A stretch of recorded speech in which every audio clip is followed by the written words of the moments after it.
Okay जी, तो start करते हैं। तो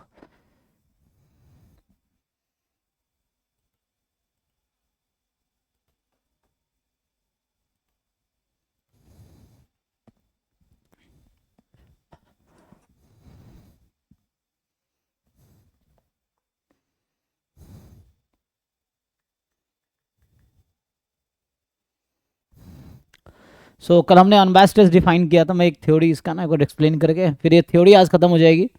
तो कल हो सकता है एक प्रॉब्लम क्लास रखेंगे तो कल ही ये कंप्लीट कर लेंगे। ठीक है, उसके बाद फिर हम ये मार्को चेन ये स्टार्ट करेंगे, स्टोकेस्टिक प्रोसेस। सो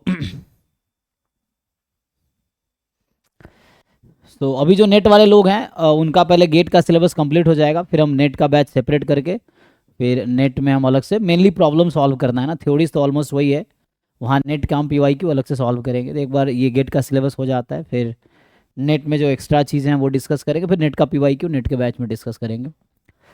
तो अभी क्योंकि ये सब तो गेट नेट में भी है, जो गेट में है वो तो उसको डिस्कस कर ही रहे हैं। ठीक है, तो अभी के लिए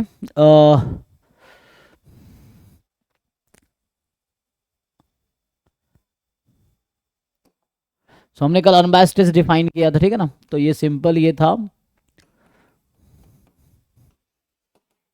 ये डिफाइन किया था। तो मेनली आप अगर बुक में थ्योरीज पढ़ोगे तो जनरली ये लोग टेस्ट फंक्शन के थ्रू सारे डेफिनेशंस लिखते हैं। मैं क्रिटिकल रीजन के थ्रू लिख रहा हूँ ना, वहाँ पे टेस्ट फंक्शन फाई यूज़ करते हैं ये लोग, तो उसके थ्रू डिफाइन करते हैं।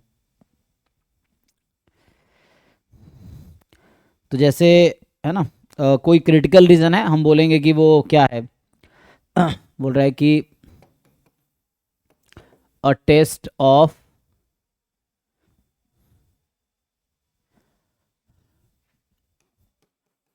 साइज अल्फा, ठीक है ना। तो टेस्ट ऑफ साइज अल्फा, ये simple uh test is unbiased test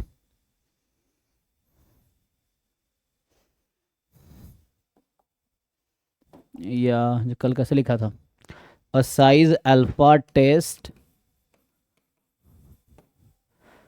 test में क्या है मेनली, टेस्ट ये लोग लिखते हैं टेस्ट किसके थ्रू, टेस्ट फंक्शन के थ्रू। मैं लिख रहा हूं कि जैसे टेस्ट है या साइज अल्फा क्रिटिकल रीजन है ना। टेस्ट लिखने का मतलब क्रिटिकल रीजन, तो test is identify by critical region. तो यहाँ पे जैसे लिखूंगा कि साइज अल्फा टेस्ट या साइज अल्फा क्रिटिकल रीजन, ठीक है ना। तो टेस्ट हम क्या कर रहे हैं, so we have H naught as theta belongs to big theta not against H1 theta belongs to big theta 1। So a size alpha test है ना, तो टेस्ट ये है रिजेक्टिंग H नॉट इफ जो भी है ना x बिलोंग्स टू c, मान लो इस तरह critical, c is a critical region, this is size alpha test है ना, दिस इज अनबायस्ड टेस्ट है ना, unbiased test of size alpha, unbiased test of size alpha. तो इसको हटा दो। टेस्ट का मतलब क्रिटिकल रीजन है ना। Critical region this is unbiased test of size alpha if and only if. यहाँ जो होता है कि मैक्सिमम वैल्यू ऑफ प्रोबेबिलिटी, ये एक्स वैक्टर है ना, क्योंकि हमारे पास एक सैंपल होगा x1 x2 xn, कोई सैंपल होगा जो कि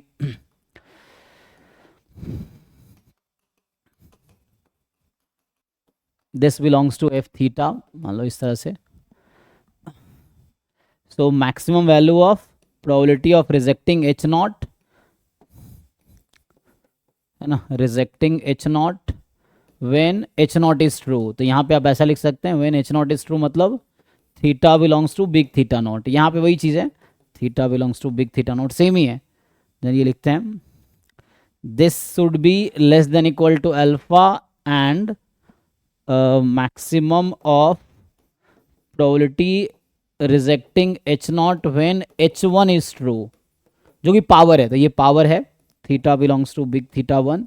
पहला हालांकि साइज ही है, तो साइज मैक्सिमम अल्फा होगी, तो इसकी value less than equal to alpha होगी, और this is more than equal to alpha होनी चाहिए। ये डेफिनेशन था अनबायस्ड टेस्ट का। ठीक है, सो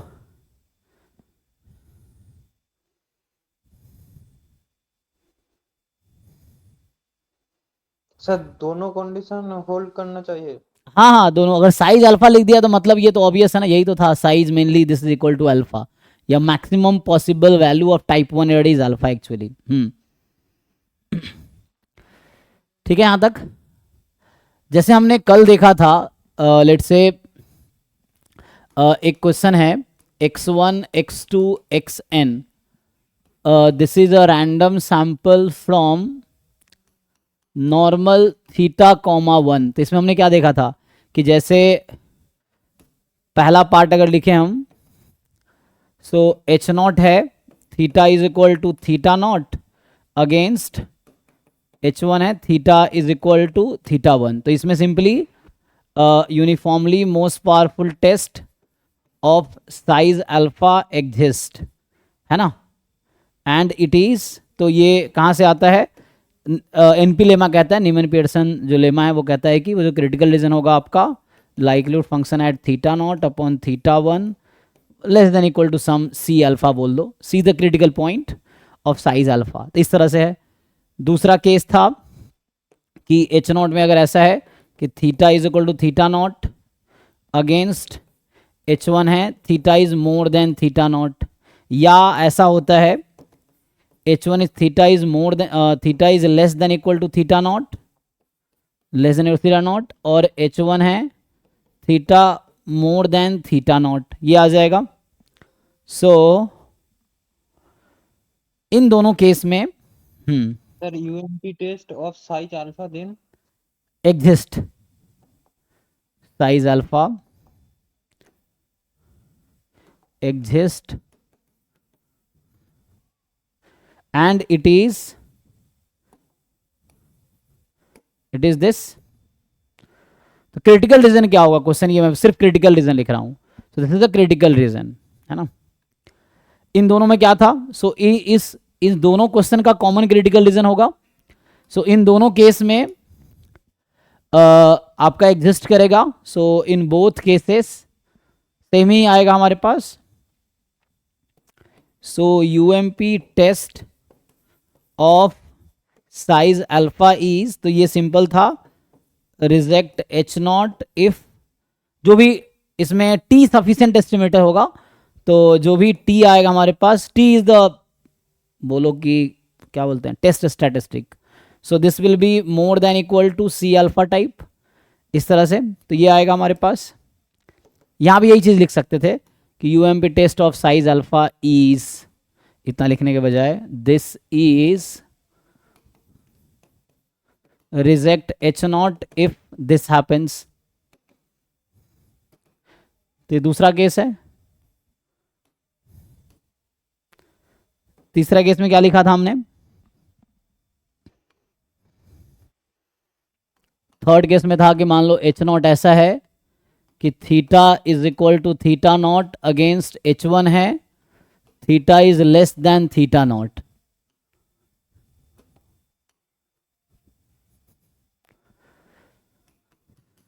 एच नॉट यहां पे ऐसा है, या theta less than equal to theta not against h one, theta less than theta, कोई भी इनमें से हो।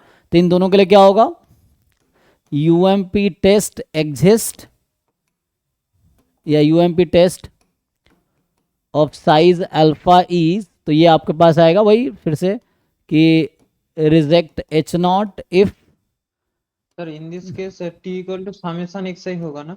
नहीं जरूरी, थोड़ा डिपेंड करेगा। अच्छा नॉर्मल के लिए है, मैं इन जनरल किसी भी डिस्ट्रीब्यूशन के लिए बात करूं, है ना। तो हमने ये कहा था ना कि this is any distribution having monotone likelihood ratio property. हाँ वो तो सही कह रहे हो आप। अगर मैं बोलूं कि जो एफ थीटा है, F theta has monotone likelihood ratio property, MLR property, then ये लिख रहा था ना, MLR property monotone likelihood ratio, जो कि लास्ट क्लास में डिस्कस किया था। सो इसमें अगर एमएलआर प्रॉपर्टी है तो ऐसा होगा, है ना। ये सबके लिए लिखा था, मैं रिपीट कर रहा हूँ, फिर मैं आगे थोड़ा बढ़ाऊंगा इसको अभी, तो इसलिए सेकेंड में ये लिखा है theta more than theta not, theta more than theta not, यही तो है दोनों क्वेश्चन में। दो अलग अलग क्वेश्चन है भाई इसमें, है ये हो चाहे ये हो, कोई क्वेश्चन हो, चाहे ये वाला क्वेश्चन हो चाहे ये वाला क्वेश्चन हो, इन दोनों क्वेश्चन में सेम क्रिटिकल रीजन होगा। ये दो अलग अलग क्वेश्चन लिखे गए हैं, या तो क्वेश्चन ये हो या फिर ये हो, इन दोनों क्वेश्चन का सेम क्रिटिकल रीजन होगा, ये लिख रहे हैं हम। ये एक क्वेश्चन है, दूसरा क्वेश्चन, चाहे टेस्टिंग में H0 H1 ये हो, एक प्रॉब्लम एक साथ H0 H1 एक क्वेश्चन बनाता है, H0 against H1 H0 against H1, इन दोनों क्वेश्चन में यही क्रिटिकल रीजन आएगा। फोर्थ में ये था कि अगर H0 है जैसे theta is equal to theta not against H1 is theta not equal to theta not, तो इसमें हमने क्या लिखा था कि UMP test does not exist, ऐसा होगा। Uniform most powerful test of size alpha does not exist. उसकी वजह ये थी क्योंकि यहाँ theta not equal to theta 1 है, तो इसमें theta more than theta naught का भी केस है, theta less than theta naught का भी केस है। So theta more than theta not के लिए ये वाला अगर केस होगा तो ये क्रिटिकल रीजन ऐसा मिलेगा, मोर देन इक्वल टू वाला, लेस देन इक्वल टू है तो ऐसा मिलेगा, है ना। यहाँ सी अल्फा कर सकते हो, अल्फा मतलब साइज को बता रहा है बस। तो एक यूनिक क्रिटिकल रीजन हमें नहीं मिलेगा जिसके करस्पॉन्डिंग पावर हाईएस्ट हो, तो इसलिए यहाँ डज नॉट एग्जिस्ट। बट इस क्वेश्चन में अगर कोई डिस्ट्रीब्यूशन है इसमें एमएलआर प्रॉपर्टी है, या मैं बोलूँ कि जो एक्सपोनेंशियल फैमिली का एटलीस्ट मेंबर है, तो जो भी डिस्ट्रीब्यूशन जिसमें एक्सपोनेंशियल फैमिली का मेंबर है, तो इसमें एक नया वर्ड आता है जो सिलेबस में भी यूज़ किया है, तो मैं उसको भी डिफाइन करता हूँ। सो ये uniformly most powerful unbiased test, ये क्या है? So what is definition? पहले तो इसको डेफिनेशन लिखता हूँ, फिर हम आगे बात करते हैं। बट इस केस में यूएमपी टेस्ट नहीं एग्जिस्ट। हाँ, माइनस सी अल्फा क्यों होगा? सी अल्फा कोई नंबर है तो माइनस सी अल्फा लिखने का क्या मतलब है? मैंने कहा है सी अल्फा पॉजिटिव है कि नेगेटिव, ऐसा कहीं लिखा है? सी अल्फा कोई कांस्टेंट है, ये मैं थोड़ी लिखा है कि पॉजिटिव है नेगेटिव है क्या है। So what is definition of? देखो, तो हम यूएमपी टेस्ट की जब बात करते हैं तो we talk about all test, जो भी टेस्ट है। अच्छा, एक और थ्योरम ये कहता है, यहां मैंने अनबायस्ड का डेफिनेशन लिखा था। एक थ्योरम कहता है कि जो भी all uniformly most powerful size alpha test are unbiased test. तो ये थ्योरम है, जो भी uniformly most powerful size alpha test है वो अनबायस्ड टेस्ट होगा। तो एक यहां नया वर्ड आता है, एक डेफिनेशन लिखूंगा मैं, है ना। सो ये जो डेफिनेशन जो हम अगला बात कर रहे हैं, uniformly most powerful unbiased test, UMPU test, इसका पूरा नाम क्या है? सो अगर पूरा नाम लिखे तो ये होगा uniformly most powerful unbiased test. So what is definition? पहले डेफिनेशन लिखते हैं। सो हमने यूनिफॉर्मली मोस्ट पावरफुल को डिफाइन किया था। यूनिफॉर्मली मोस्ट पावरफुल टेस्ट क्या होता है कि एक ऐसा टेस्ट, टेस्ट का मतलब क्रिटिकल रीजन, तो एक ऐसा क्रिटिकल रीजन जिसके करस्पॉन्डिंग पावर हाईएस्ट होगी compare to any other critical region of the same size, size common रहेगा, है ना। अल्फा साइज का एक क्रिटिकल रीजन है, उसको हम बोलेंगे मोस्ट पावरफुल है, यूनिफॉर्मली मोस्ट पावरफुल है, if and only if it has highest power corresponding to या compared to any other critical reason for all theta belongs to alternative hypothesis। जब बोलते हैं for all theta belongs to alternative hypothesis, मतलब ये हो गया कि वो यूनिफॉर्मली मोस्ट पावरफुल, किसी पर्टिकुलर थीटा को फिक्स कर देंगे हम लोग, उसके लिए बोलेंगे तो वो मोस्ट पावरफुल टेस्ट होगा, ये चीज है। अब यहाँ पे एक नया वर्ड आता है, uniformly most powerful unbiased test, ये एक वर्ड अलग ऐड हुआ है। तो इसका जो डेफिनेशन है, अगर मैं इसका डेफिनेशन लिखूं, सो जो डेफिनेशन है,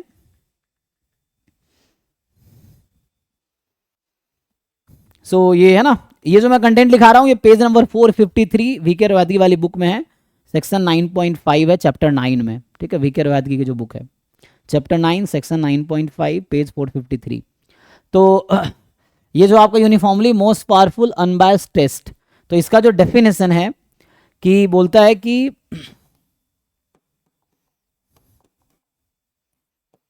अ साइज अल्फा टेस्ट, है ना, ये डेफिनेशन जो लिखता है, तो मैं क्रिटिकल रीजन के थ्रू लिखता हूँ, ये वैसे डिफाइन करता है।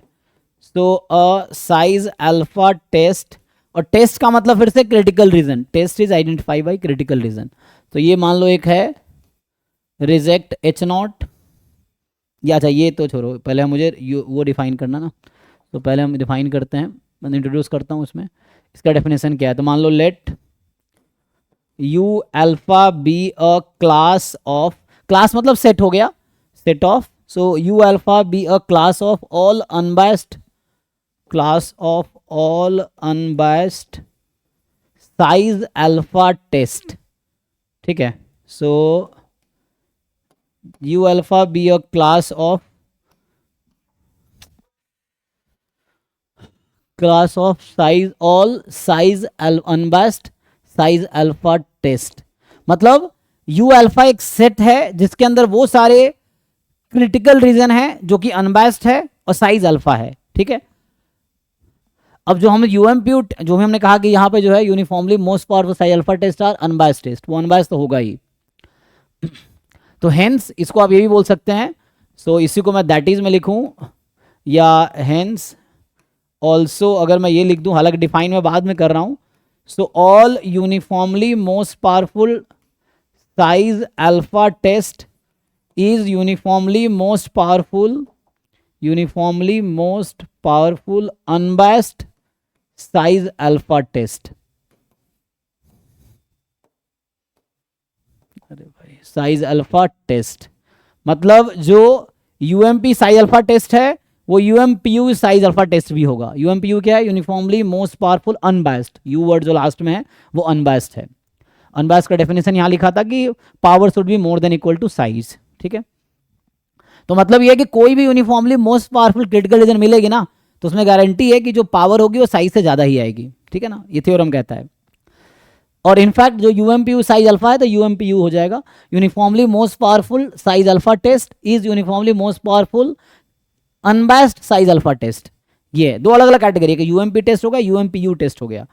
तो उसमें एक एडिशन क्राइटेरिया है अनबायस्ड वाला, जिसको मैं डिफाइन कर रहा हूं। तो इस वर्ड को मैं यहां डिफाइन कर रहा हूं कि what is this word, UMPU क्या है। उसका पूरा नाम ये है, uniformly most powerful unbiased test. So you alpha be a class of all unbiased size alpha test. अब देखो ये एक सेट है all unbiased test size alpha का, इसमें जो हाईएस्ट पावर वाला टेस्ट होगा या क्रिटिकल रीजन होगा दैट इज द यूएमपीयू ही। तो यही डेफिनेशन है। सो अगर वो बुक के लैंग्वेज में लिखे तो what they say, if there exist a test that has maximum power, so कहता है कि if there exist a test,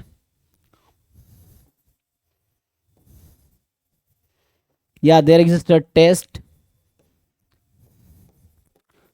with maximum power, तो इसमें एक ऐसा टेस्ट एग्जिस्ट करे मैक्सिमम पावर वाला। So if there exist test कहां पे, in this, in you alpha, in you alpha with maximum power, ठीक है ना।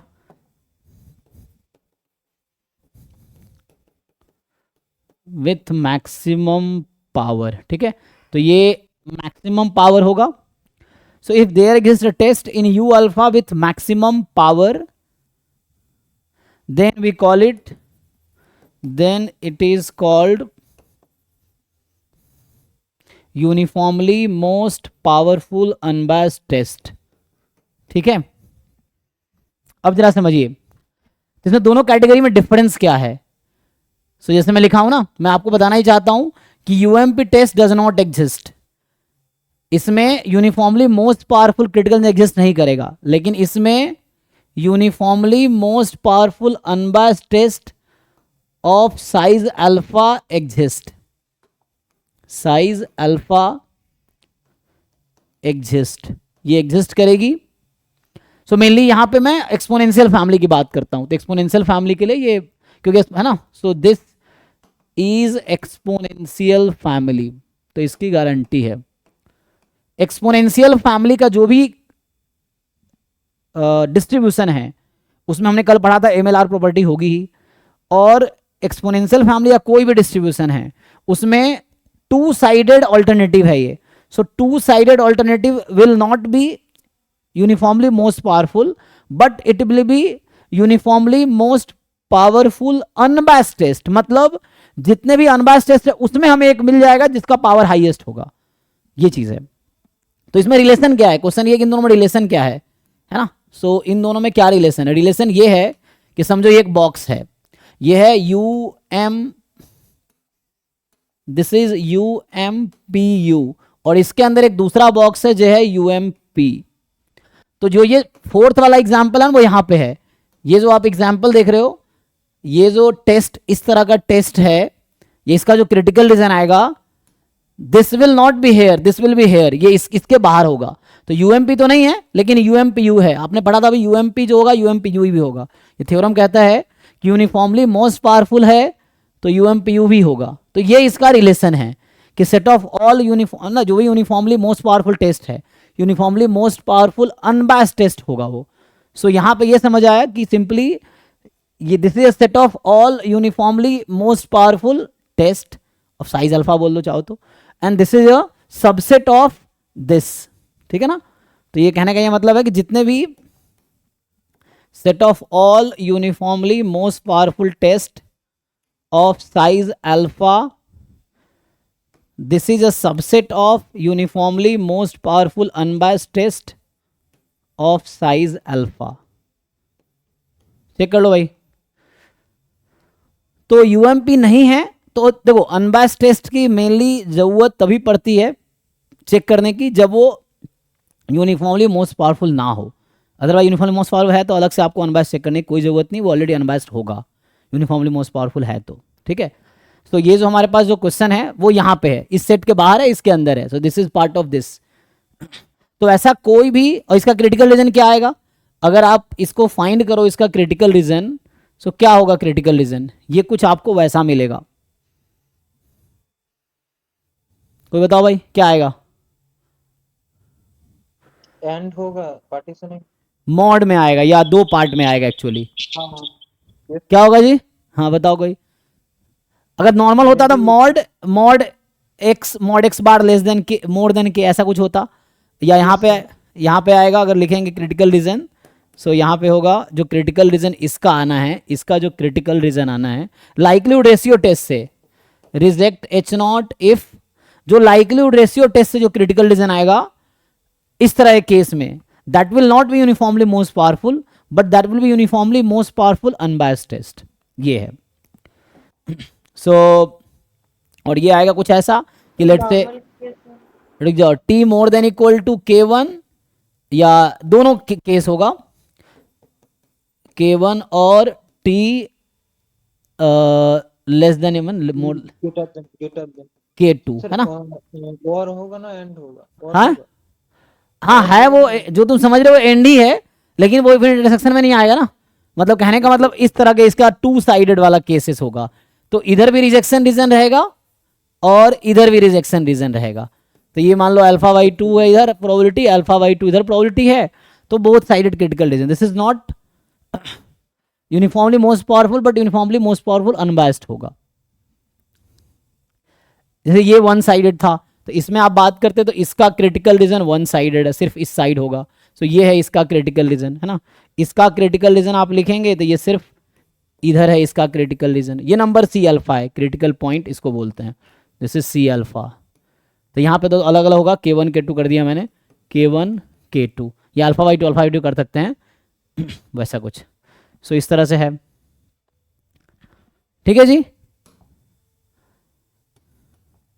तो थ्योरम बस ये कहता है कि यहाँ पे कि जो भी एक्सपोनेंशियल फैमिली का डिस्ट्रीब्यूशन है, दिस टेस्ट विल बी, जो आपसे सिलेबस में ये एक्सपेक्ट कर रहा है जानने को। तो यूनिफॉर्मली मोस्ट पावरफुल डिफाइन किया कि set of all unbiased test में से जिस टेस्ट का पावर हाईएस्ट है that will be uniformly most powerful unbiased test. ये थोड़े रेस्ट्रिक्शन है इस पे, है ना। और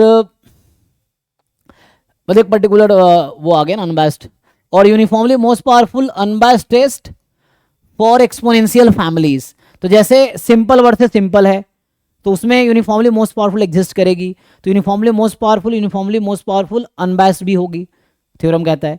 सेकेंड था सिंपल वर्सेस कंपोजिट। अब कंपोजिट में वन साइडेड टेस्ट हो, या तो theta more than theta not हो या लेस देन थीटा नॉट हो, तो इन दोनों केस में भी जो एक्सपोनेंशियल फैमिली का मेंबर है उसका मोनोटोन लाइक्लीहुड रेशियो प्रॉपर्टी होती है। तो जिस डिस्ट्रीब्यूशन में मोनोटोन लाइक्लीहुड रेशियो प्रॉपर्टी है उसमें uniformly most powerful test exist करेगी, और uniformly most powerful test exist करेगी मतलब uniformly most powerful unbiased test भी होगी। मेनली जो फोर्थ केसेस आता है कि जहां पे आपका सिंपल वर्सेस कंपोजिट, जहां कंपोजिट टू साइडेड टेस्ट है, theta not equal to theta not, तो उस केस में uniformly most powerful test will not exist, क्योंकि यूनिफॉर्मली मोस्ट पावरफुल टेस्ट का ये डेफिनेशन है कि एक कॉमन क्रिटिकल रीजन मिलना चाहिए। यूनिफॉर्मली मोस्ट पावरफुल अनबायस्ड में बस इतना है कि एक क्रिटिकल रीजन है जो अनबायस्ड, जितने भी अनबायस्ड क्रिटिकल रीजन है उनमें से जो लार्जेस्ट पावर वाला है वो कंसिडर करना है। So that may not be uniformly most powerful, जैसे मैंने आपको ग्राफ के थ्रू समझाया। तो ये है। बाकी लाइक्लीहुड रेशियो टेस्ट ऑलरेडी आप जानते हो, ये पहले भी मैंने डिस्कस कर रखा है, शुरू में ही इसको बताया होगा पहली क्लास में ही। और ये लास्ट सैंपल टेस्ट अभी आज हम डिस्कस करेंगे, तो अभी थोड़ा सा इसको आगे कंटिन्यू करता हूँ थ्योरी को, ठीक है। तो बस यही, ये जो है ना, यही समझना है कि जो एक्सपोनेंशियल फैमिली का जो भी मेंबर है उसमें this part will not have, this type of hypothesis will not have UMP critical reason does not exist, but this exist, है ना, यूएमपी साइज अल्फा एग्जिस्ट, ये एग्जिस्ट करेगी, ठीक है। तो मैं अलग से अगर लिख दूं तो इसमें ये होगा कि let f theta be exponential family, exponential family, है ना, और आपका इस तरह से है कि theta is equal to theta not against जो H1 आएगा, theta is not equal to theta not, तो टू साइडेड ऑल्टरनेटिव है। तो इसमें क्या होगा, so UMP test of size alpha does not exist, ठीक, but UMPU test of size alpha exist and it is given by likelihood ratio test। तो likelihood ratio test से जो critical रीजन आएगी वही हमारा ये होगा and it is given by likelihood ratio test।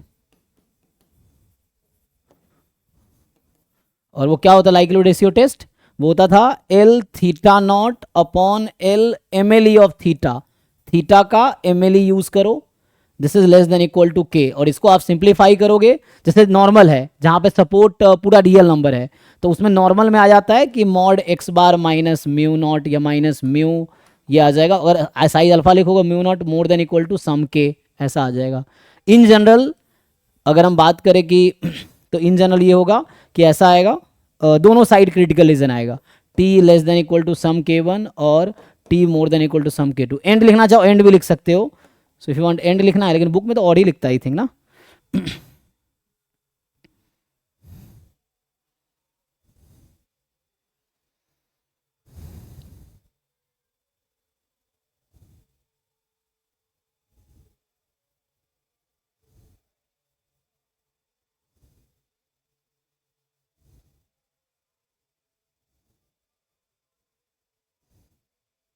लिखता था और ही ये लोग ना, ऐसा लिखता है।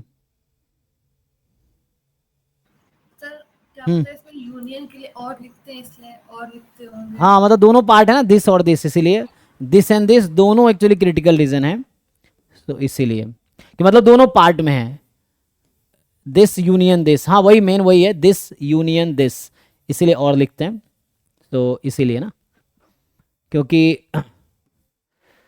तो this and this both are, तो ये एक थ्योरम है। आगे जैसे कुछ क्वेश्चंस देख लो, अगर कुछ क्वेश्चंस हम आपको बताएं तो इस पे डायरेक्ट कई सारे क्वेश्चन आए हैं, अगर आपने पीवाईक्यू किए होंगे तो आपको दिखा होगा।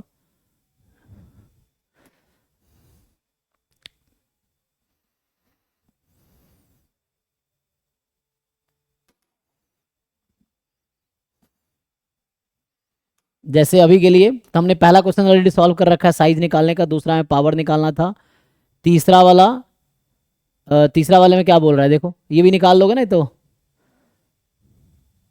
अच्छा पढ़ते हैं जरा क्या कहना चाह रहा है देखो, थर्ड क्वेश्चन देखो, ये कह रहा है कि x1 x2 xn with random sample of size n from exponential distribution with PDF. तो एक्सपोनेंशियल डिस्ट्रीब्यूशन एक्सपोनेंशियल फैमिली का मेंबर है। थीटा में या तो 1 है या 2 है ना, यहाँ पे दो पॉसिबिलिटी है, थीटा या तो 1 है या 2 है। Consider the problem of testing H not जहाँ थीटा 1 वर्सेस थीटा 2। अब ये सिंपल वर्सेस सिंपल है, तो ये तो हमें पता ही है, मोनोटोन लाइक्लीहुड रेशियो टेस्ट जो होगा वो यूनिफॉर्मली मोस्ट पावरफुल टेस्ट होगा बिकॉज ऑफ एनपी लेमा। तो अब कह रहा है likelihood ratio test of size at level alpha leads to the same critical region as corresponding to the most powerful test of size alpha at the same level. बताइए आप लोग क्या लगता है, पहला स्टेटमेंट ट्रू है या फॉल्स है?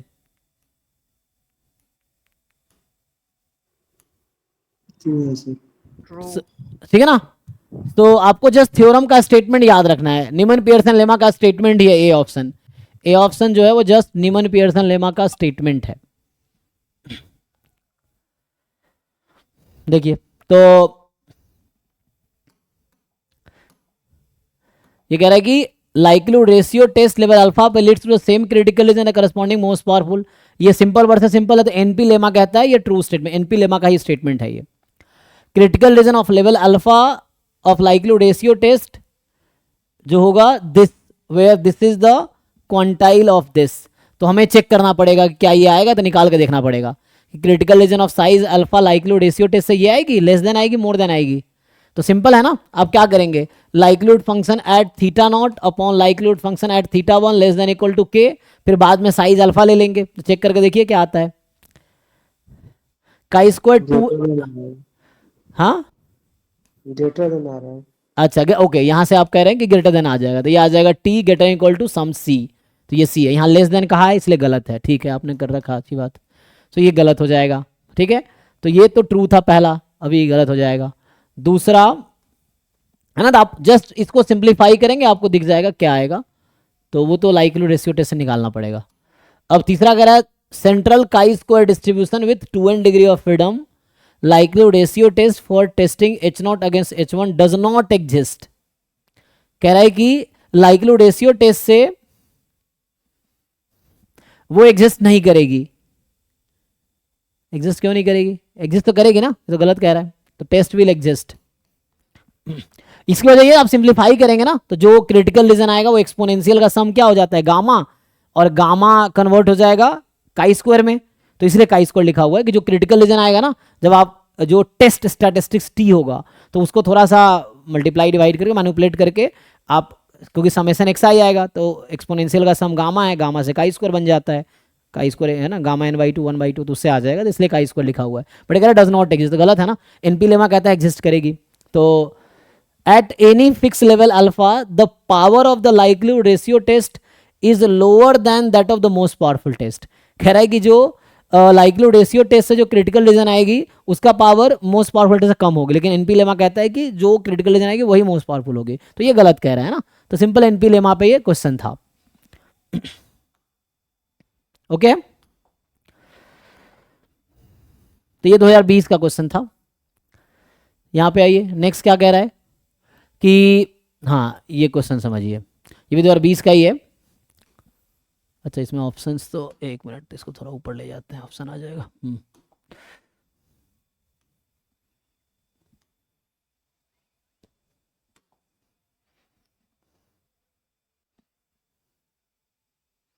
यहां से होगा कि let x1 x2 xn be a random sample of size n from normal theta 1 distribution. ठीक है, x1 x2 xn जो है सैंपल साइज n का है नॉर्मल थीटा 1 से। Consider the problem of testing H0। अब देखिए H0 में क्या है, सो अगर ठीक से लिखूं, H0 है theta more than equal to 1 less than equal to 2 against H1 theta less than 1 और theta less than 2, theta less than 1 और थीटा मोर देन 2, ये H1 है। Based on which of the following statement is true. तो आप पहले ये देख के बताइए क्या इसमें यूएमपी टेस्ट एग्जिस्ट करेगी, जो हमने अभी कल थ्योरम पढ़ा है। तो क्योंकि नॉर्मल डिस्ट्रीब्यूशन एक्सपोनेंशियल फैमिली का मेंबर है, और हमने कल थ्योरम पढ़ा एक्सपोनेंशियल फैमिली में ये जो कंपोजिट है इसमें दोनों साइड आ रहा है, ये लेफ्ट साइडेड है राइट से, मतलब दोनों बोथ साइडेड क्रिटिकल रीजन हो गया ना, यहाँ पे लेस देन 1 मोर देन 2, तो बोथ साइडेड हो गया, तो बोथ साइड में यूएमपी टेस्ट एग्जिस्ट नहीं करेगी। यहाँ पे UMP test does not exist but UMPU test will exist, है ना, वो एग्जिस्ट करेगी। अब वो जो लाइक्लीहुड रेशियो टेस्ट से आएगी वही होगी। अगर एक्सपोनेंशियल फैमिली से नहीं होगा तो एग्जिस्ट करेगा क्या?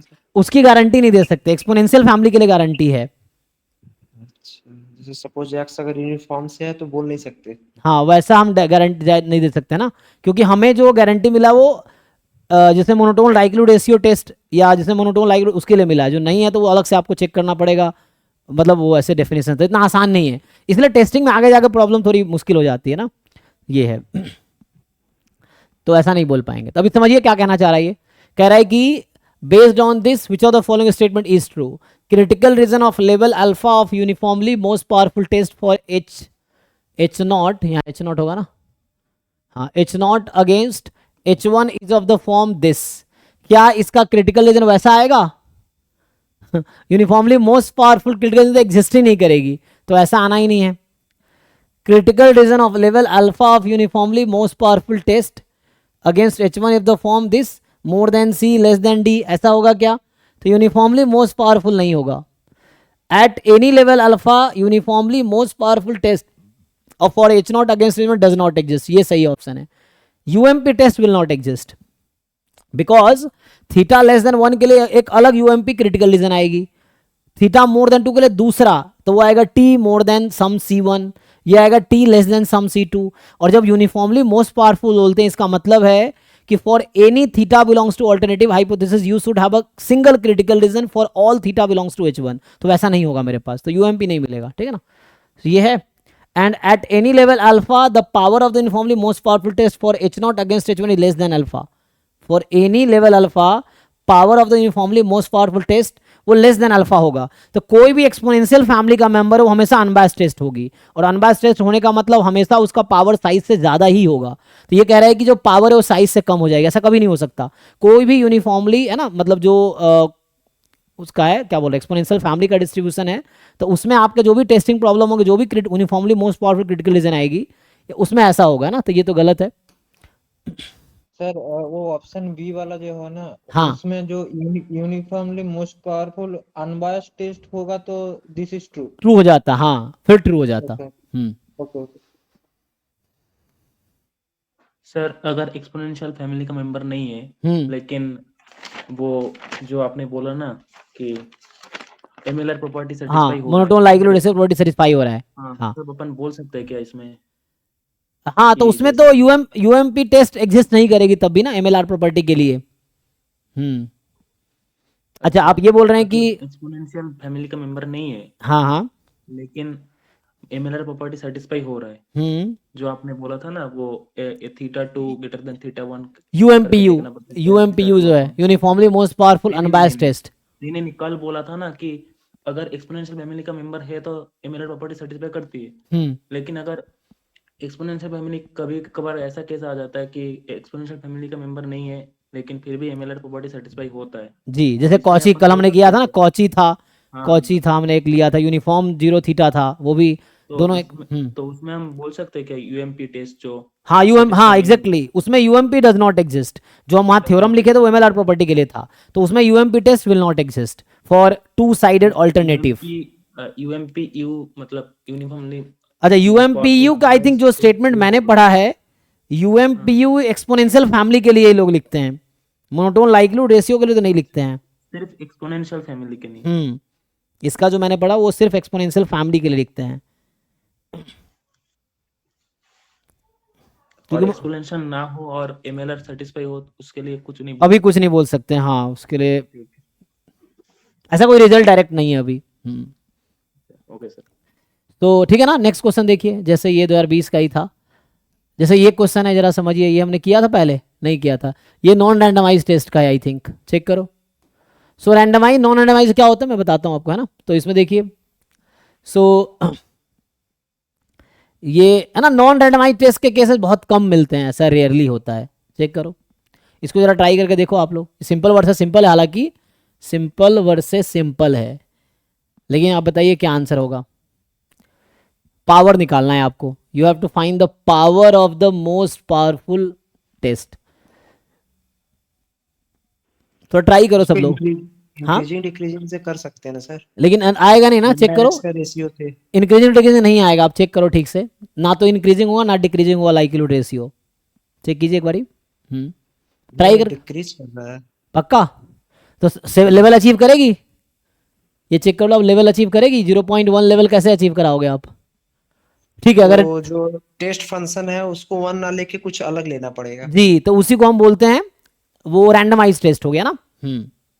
क्योंकि जनरली जब हम देखो, मैं अभी क्वेश्चन पहले एक्सप्लेन किया था आप लोगों को, जिन लोगों को याद हो, टेस्ट फंक्शन डिफाइन जब हम लिखते हैं ना, reject H not if X belongs to C, तो ये हमारा रिजेक्शन रीजन है। इसी को कुछ लोग टेस्ट फंक्शन के थ्रू डिफाइन करते हैं। ज्यादातर बुक में आप देखोगे तो ये ना लिख के वो लोग ऐसा लिखते हैं, टेस्ट फंक्शन लेते हैं 5x और ये होता है 1 0, 1 when x belongs to C, 0 when x does not belong to सी।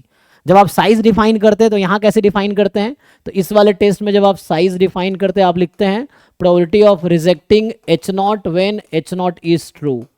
ये लोग क्या लिखते हैं, एक्सपेक्टेशन ऑफ 5x, है ना, ये एक्स फैक्टर लगा दो अभी के लिए, expectation of 5x when h not is true. और ये सेम ही आएगा, अगर आप देखेंगे तो ये दोनों सेम ही है ना, ये सेम ही चीज है। यहां से अगर आप एक्सपेक्टेशन निकालेंगे 5 का, वही मिलेगा जो ये है, सेम ही चीज मिलेगी ना। देखिए, expectation of 5x when h not is true, या एच नॉट इज ट्रू, ये दोनों सेम ही चीज अगर आप देखेंगे तो instead of writing this book में आपको ये लिखा मिलेगा। और ये जब 1 0 है ना तो नॉन रैंडमाइज बोलते हैं, रैंडम नहीं है, क्योंकि ये फुल प्रोबेबिलिटी 1 है। प्रोबेबिलिटी 1 के साथ, मतलब 5 की वैल्यू 1 है जब ऐसा है, और रैंडमाइज कब हो जाते हैं, जब यहाँ पे p 1 माइनस पी कर दो आप, यहाँ p कोई प्रोबेबिलिटी हमने लिखाया था ना। So this is non randomize test function, ये जो टेस्ट फंक्शन है, सो ये है नॉन रैंडमाइज्ड। जब 1 0 आएगा तो नॉन रैंडमाइज्ड है। और रैंडमाइज कब हो जाते हैं, तो जब आप 5x को, मैंने एक दिन लिखाया था ये शुरू में फर्स्ट क्लास में, आई थिंक ये होगा जब x more than belongs to c and x does not belong to c। So this is randomized, मतलब ये क्रिटिकल रीजन होगा विथ प्रोबेबिलिटी p, ऐसा समझ लो आप, ऐसा, ठीक है। सो रैंडमाइज्ड, ठीक है ना, 5x is p, so randomized test होता है, इसको टेस्ट फंक्शन। मतलब 100% श्योरिटी के साथ नहीं बोल सकते हैं कि रिजेक्ट करेंगे, हाँ एग्जैक्टली, प्रोबेबिलिटी क्योंकि होगी। यहाँ पे तो 1 है।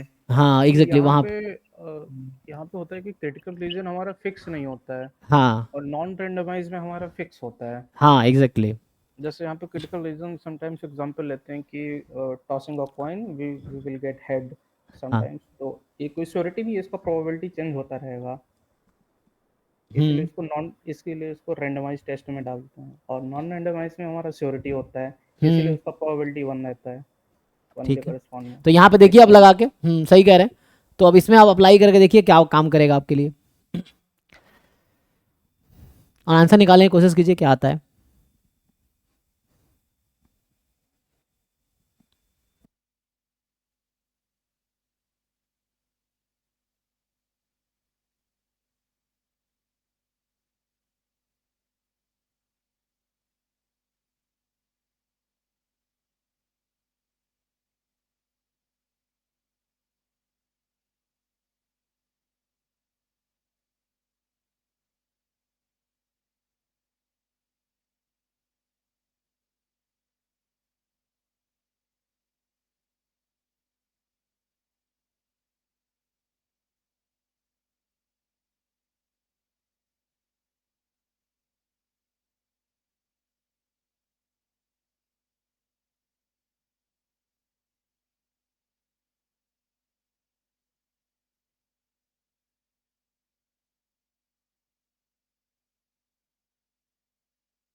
सर 0.72। आई थिंक यस, यही आंसर है। बाकी लोग देखिए। 0.12। 0.12, अच्छा अलग अलग आ गया। तो एक का 7.2, एक का 1.2। आंसर मुझे एग्जैक्टली याद नहीं, बट शायद क्या पावर पूछा था ना। एक बार चेक कर लीजिए।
ठीक है जी, सॉल्व करें। देखिए, ऐसे कर तो लिया आप लोगों ने, चलो ट्राई करते हैं।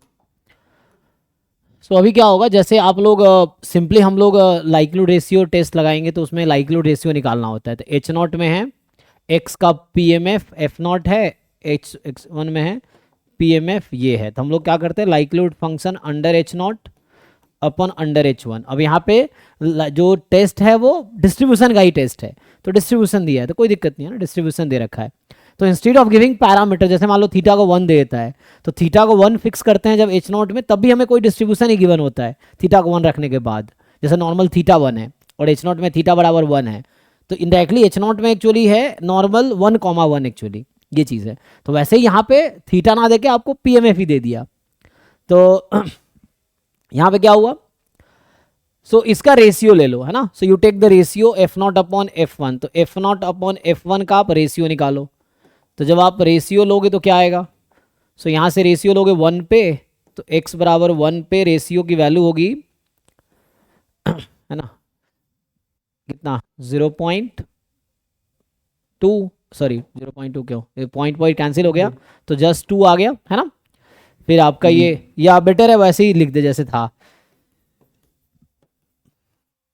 10/5 10/6 ऐसे लिखो, 10/5 10/6 10/8 10/9, और इसको अगर कैंसिल कर दे हम 6 से तो 10/12। तो यहाँ से आपको ये समझ आया कि जब x की वैल्यू 1 2 3 4 5 है, सो व्हेन x की वैल्यू जब इंक्रीज हो रही है तो लाइक्लीहुड का रेशियो भी यहाँ पे इंक्रीज हो रही है ना। सो लाइक्लीहुड रेशियो इंक्रीज हो रही है, और यहाँ पे होता क्या है, तो जब लाइक्लीहुड रेशियो इंक्रीज हो रही है यहाँ पे एफ थीटा डिक्रीज हो रही है सर, हाँ डिक्रीज हो रही है। ओ एक मिनट, यहाँ पे हमारे पास क्या है, अच्छा उल्टा लेंगे तो इंक्रीज हो जाएगी। अभी ठीक है, अभी क्या हो रहा है, डिनोमिनेटर इंक्रीज हो रही है तो वैल्यू क्या डिक्रीज हो रही है। हाँ कोई दिक्कत, लाइक्लीहुड रेशियो डिक्रीज हो रही है तो इसका क्रिटिकल रीजन क्या आएगी, हाँ आप सही कह रहे हैं। सो डिनोमिनेटर इंक्रीज हो रही है तो वैल्यू डिक्रीज हो रही है ना। सो जब एक्स की वैल्यू इंक्रीज हो रही है तो लाइक्लीहुड रेशियो डिक्रीज हो रही है। तो यहाँ से क्रिटिकल रीजन क्या मिलेगा, so this is some function of X which is less than equal to K. चूंकि जी फंक्शन डिक्रीजिंग है तो यहाँ से आपको ऐसा मिलेगा, है ना, जहाँ पे सी जी इनवर्स के है। सो this is the critical region of this problem. हाँ डिक्रीजिंग है इसीलिए, जिसमें इंक्रीजिंग बोल रहा था ना फिर वो सेम आ जाता। तो यहाँ पे जी एक्स इसको लिखा मैंने फंक्शन ऑफ एक्स एंड जी, तो ये दिस जब डिनोमिनेटर इंक्रीज हो रही है तो वैल्यू डिक्रीज हो रही है ना। So this value is getting decreased. So likelihood ratio decrease हो रही है तो ये फंक्शन जी एक्स है, जी डिक्रीजिंग फंक्शन है, तो उधर गया तो इनइक्वालिटी चेंज कर दिया। सो ये क्रिटिकल रीजन आ जाएगा x more than equal to C. But problem ये होगा, अब आपको सुटेबल सी चूज करना है सो दैट इसका लेवल जो है ना अल्फा हो जाए, इसका लेवल जो है वो 0.1 आ जाए। तो सोचिए ऐसा क्या लेंगे 0.1 हो जाएगा। तो अगर x आप मोर देन इक्वल टू 1 लेंगे, this is a critical region actually, by monotone likelihood ratio test, sorry by likelihood ratio test, ठीक है ना। तो यहां से क्या आ गया, जब x more than equal to 1 लेंगे, साइज की फॉर्मूला क्या होता है, what is size, rejecting h not when h not is true. तो h नॉट में कह रहा है f क्या लोगे, f नॉट लो, this is f not, f is f not. तो f नॉट में देखो, अगर x more than equal to 1 लूंगा तो 1 ही आ जाएगी, x more than equal to 2 लेंगे तो 0.9 आ जाएगी, x more than equal to 3 लेंगे तो कितना आ जाएगी 0 पॉइंट, है ना, यहाँ से 8 हो जाएगा, मोर देन इक्वल टू 4 में 0.7, मोर देन इक्वल टू 5 में 0.6। तो कोई सुटेबल सी मिला ही नहीं हमें। सो इस टाइप का हमें कोई क्रिटिकल रीजन नहीं मिलेगा जिसका लेवल या साइज 0.1 हो, ये मतलब है। तो मतलब अभी जो हम लिख रहे हैं एक्चुअली हम ऐसा लिख रहे हैं ना, critical region reject h not if x is more than equal to c। तो इस तरह से जब लिखते हैं इसका मतलब लिख रहे हैं नॉन रैंडमाइज टेस्ट है या नॉन रैंडमाइज क्रिटिकल रीजन है ये। तो अब ये नॉन रैंडमाइज से काम नहीं चलेगा, आपको रैंडमाइज करना होगा। कैसे रैंडमाइज करना होगा, सो दैट इसका लेवल ऑफ सिग्निफिकेंस 0.1 आ जाए, लेवल 0.1 आ जाए। तो ये हमें देखना है, या साइज 0.1 आ जाए, तो वैसे रैंडमाइज करना होगा। तो आप खुद सोचो, जैसे x more than equal to 5 लेंगे तो क्या होगी 0.60 आएगी। तो x तो 5 ही से ज़्यादा हो नहीं सकता ना, मोर देन इक्वल टू 5 या वही है।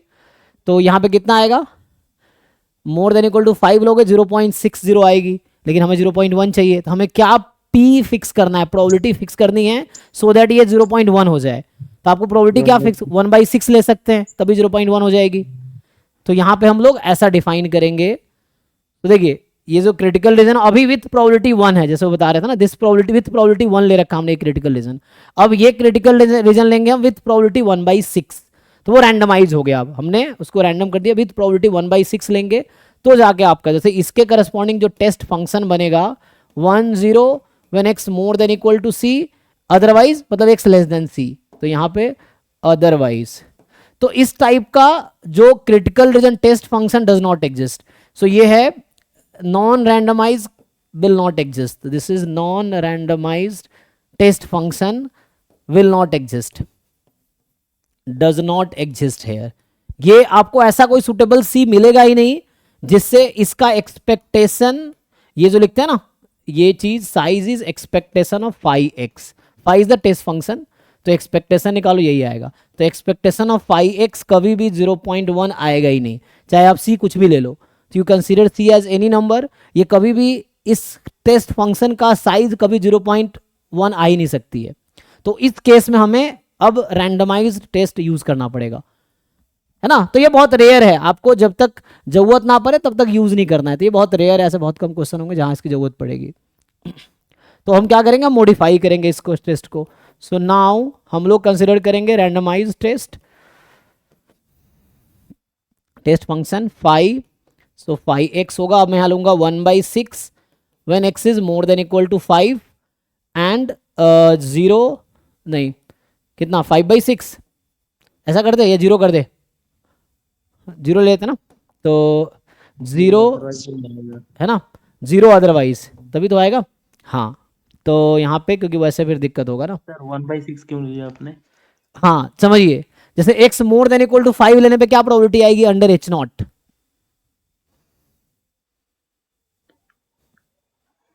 Probability x more than equal to 5 under h not. अच्छा तो 0.60। हाँ तो उसको हमने 0.10 लाना है मुझे।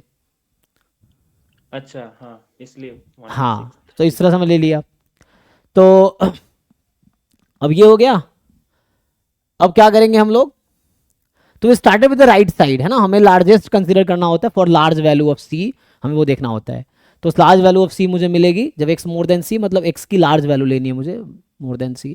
तो यहाँ पे अब जब क्या करोगे, तो now you can find expectation of 5x under h not, under h not. तो ये आपको 1/6 इंटू प्रोबेबिलिटी ऑफ दिस, तो probability x more than equal to 5 जो कि आएगी 0.60, तो ये 0.1 आ गया। तो इसका अब साइज इस टेस्ट का 0.1 आ गया, अंडर h नॉट हमने किया, expectation of phi under h not. जब फाई लिखते हैं टेस्ट फंक्शन तो एक्सपेक्टेशन यूज करेंगे। अब आप इसी टेस्ट फंक्शन के थ्रू पावर निकाल लो। तो पावर क्या कहता है, तो ये था साइज। पावर का फॉर्मूला आप लोग क्या जानते हो, probability of rejecting H not when H1 is true. तो वही चीज है। तो अब हम एक्सपेक्टेशन के थ्रू जब टेस्ट फंक्शन लेंगे तो एक्सपेक्टेशन के थ्रू काम करेंगे। This when H1 is true. अब देखो फाइव एक्स आपका क्या, x more than equal to 5 with 1/6 probability. तब H1 में देखो कि H1 में क्या प्रोबेबिलिटी है x more than equal to 5 की। तो ये हमारा C को मैंने 5 चूज किया है, ठीक है ना। तो x more than equal to 5, तो ये 0.72 ऐसे तो, लेकिन हमने 1/6 यहाँ रैंडमाइज ले रखा है, तो यहाँ आएगा 1/6 इंटू 0.72, तो ये आ गया 0.12। तो इस तरह से आ गया। तो 0.12 इज करेक्ट आंसर। चेक कर लीजिए बाकी लोग। So how you got 1/6? हाँ 1/6 have you got? 1/6 चाहिए। Yeah. So how you got that 1/6? Yes, actually we tried to find probability of x more than equal to 5. So we choose C as a largest number. तो ये 5, what is probability of this under h naught? 0.6. हाँ 0.6. We wanted to have size 0.1. Okay. So how will it become 0.1? So 1/6 into 0.6. So that's why we choose 1/6 to make it. So now this critical region is of size 0.1. That's why.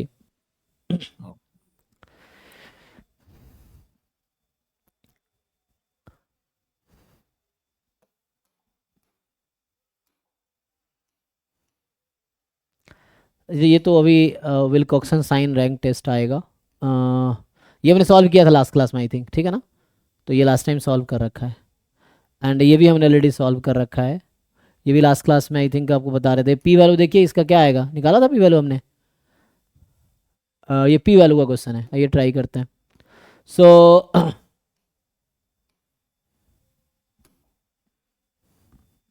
पिछला question P value का था जो हमने पहले ही solve कर रखा already, last class में किया था, उससे पहले भी किया था। ये देखिए कि a random sample of size 100 from normal population with unknown mean mu and known variance 9 with given sample mean this. तो ऐसे म्यू अननोन है, सिग्मा स्क्वायर नोन है 9, एक्स बार गिवन है 5.608। Phi denote the CDF of standard normal. कुछ data दे दिया आपको।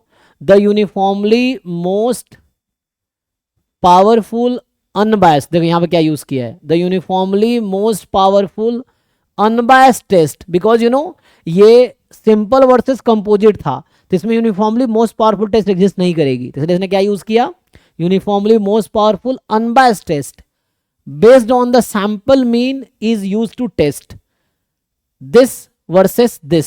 अब इसमें जो लाइक्लीहुड रेशियो टेस्ट से जब आप क्रिटिकल रीजन निकालते हैं वही आपका uniformly most powerful unbiased test होगा या अनबायस्ड क्रिटिकल रीजन होगा।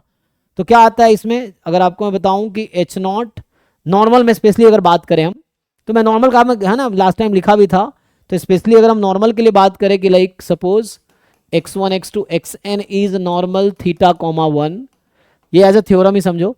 तो जैसे एच नॉट है, theta is theta not against h1 is theta not equal to theta not, two sided. तो जो uniformly most powerful unbiased test of size alpha is, this can be derived using likelihood ratio test, ठीक है ना। तो ये मैं just as a theorem लिख रहा हूं। So that will be x bar minus mu naught upon sigma by root n mod is more than z alpha by 2. If you take equality, there is no difference. So this is the critical reason actually. ठीक है जी। अच्छा ये कब है, जब sigma known है, unknown होगा तो टी में चला जाएगा ना। यहाँ जेड क्यों आया, क्योंकि इसका डिस्ट्रीब्यूशन जेड है। अगर सिग्मा अननोन होगा तो यही लार्ज सैंपल टेस्ट जो आगे लिखा हुआ है ना, वो यही यूज होता है कि आप कब रिजेक्ट करो कब, ये लार्ज सैंपल टेस्ट का ही पार्ट है, इसको जेड टेस्ट बोल सकते हैं ना आप। तो वैसा है reject H not if this कब, तो यहां तो मैंने थीटा 1 ले दिया ना अभी के लिए, मान लो ऐसा है कि मैं लिख दूं म्यू सिग्मा स्क्वायर या थीटा सिग्मा स्क्वायर। एक तो ना मैं कहीं म्यू कहीं थीटा लिख रहा हूँ, एक मिनट इसको ठीक करता हूँ, ठीक है ना। तो थीटा कॉमा सिग्मा स्क्वायर तो ये है, और यहाँ पे थीटा नॉट कर देता हूँ। तो ये कब है पहला केस, ये तब होगा पहला वाला जब, दिस इज फर्स्ट केस, ये कब है, when sigma square is known, तब ऐसा होगा। और दूसरा case when sigma square is unknown, अगर सिग्मा स्क्वायर अननोन है तो क्या बनेगी, क्रिटिकल रीजन। बताइए जी। सर सिग्मा रिप्लेस एस हाँ क्या बन जाएगा, t greater than equal to t distribution alpha minus 1 alpha by 2।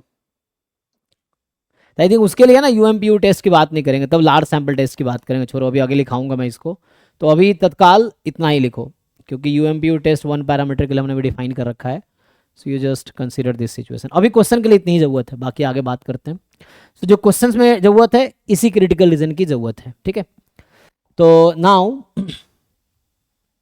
जो आपके क्वेश्चन का क्रिटिकल रीजन है वो यही होगा। तो एच नॉट यहाँ पे क्या है, फाइव, एलआरटी से डिराइव भी कर सकते हैं ना? जी जी बिल्कुल, लाइक्लीहुड एसिड आप डिराइव भी कर सकते हैं। आप क्या करेंगे, likelihood function eight mu naught upon mu का एमएलई, यही आएगा। आप डिराइव करके देखिए चाहे तो सेम ही आएगा, वहीं से लिखा है मैंने। एक्सपोनेंशियल के केस में ये मॉड नहीं आता है, क्योंकि वहां पे पॉजिटिव है सैंपल वैल्यूज, तो इसलिए मॉड गायब हो जाएगा। तो वहां पे देन आता है। तो वहां पे वो आएगा मे बी, आपको सॉल्व करके देखना पड़ेगा। हाँ हाँ जी, क्वेश्चन कर रहे थे उसमें केवल लेस देन आ रहा है। क्योंकि वहां नेगेटिव वैल्यू तो है नहीं उसमें, मे बी दैट्स वाई।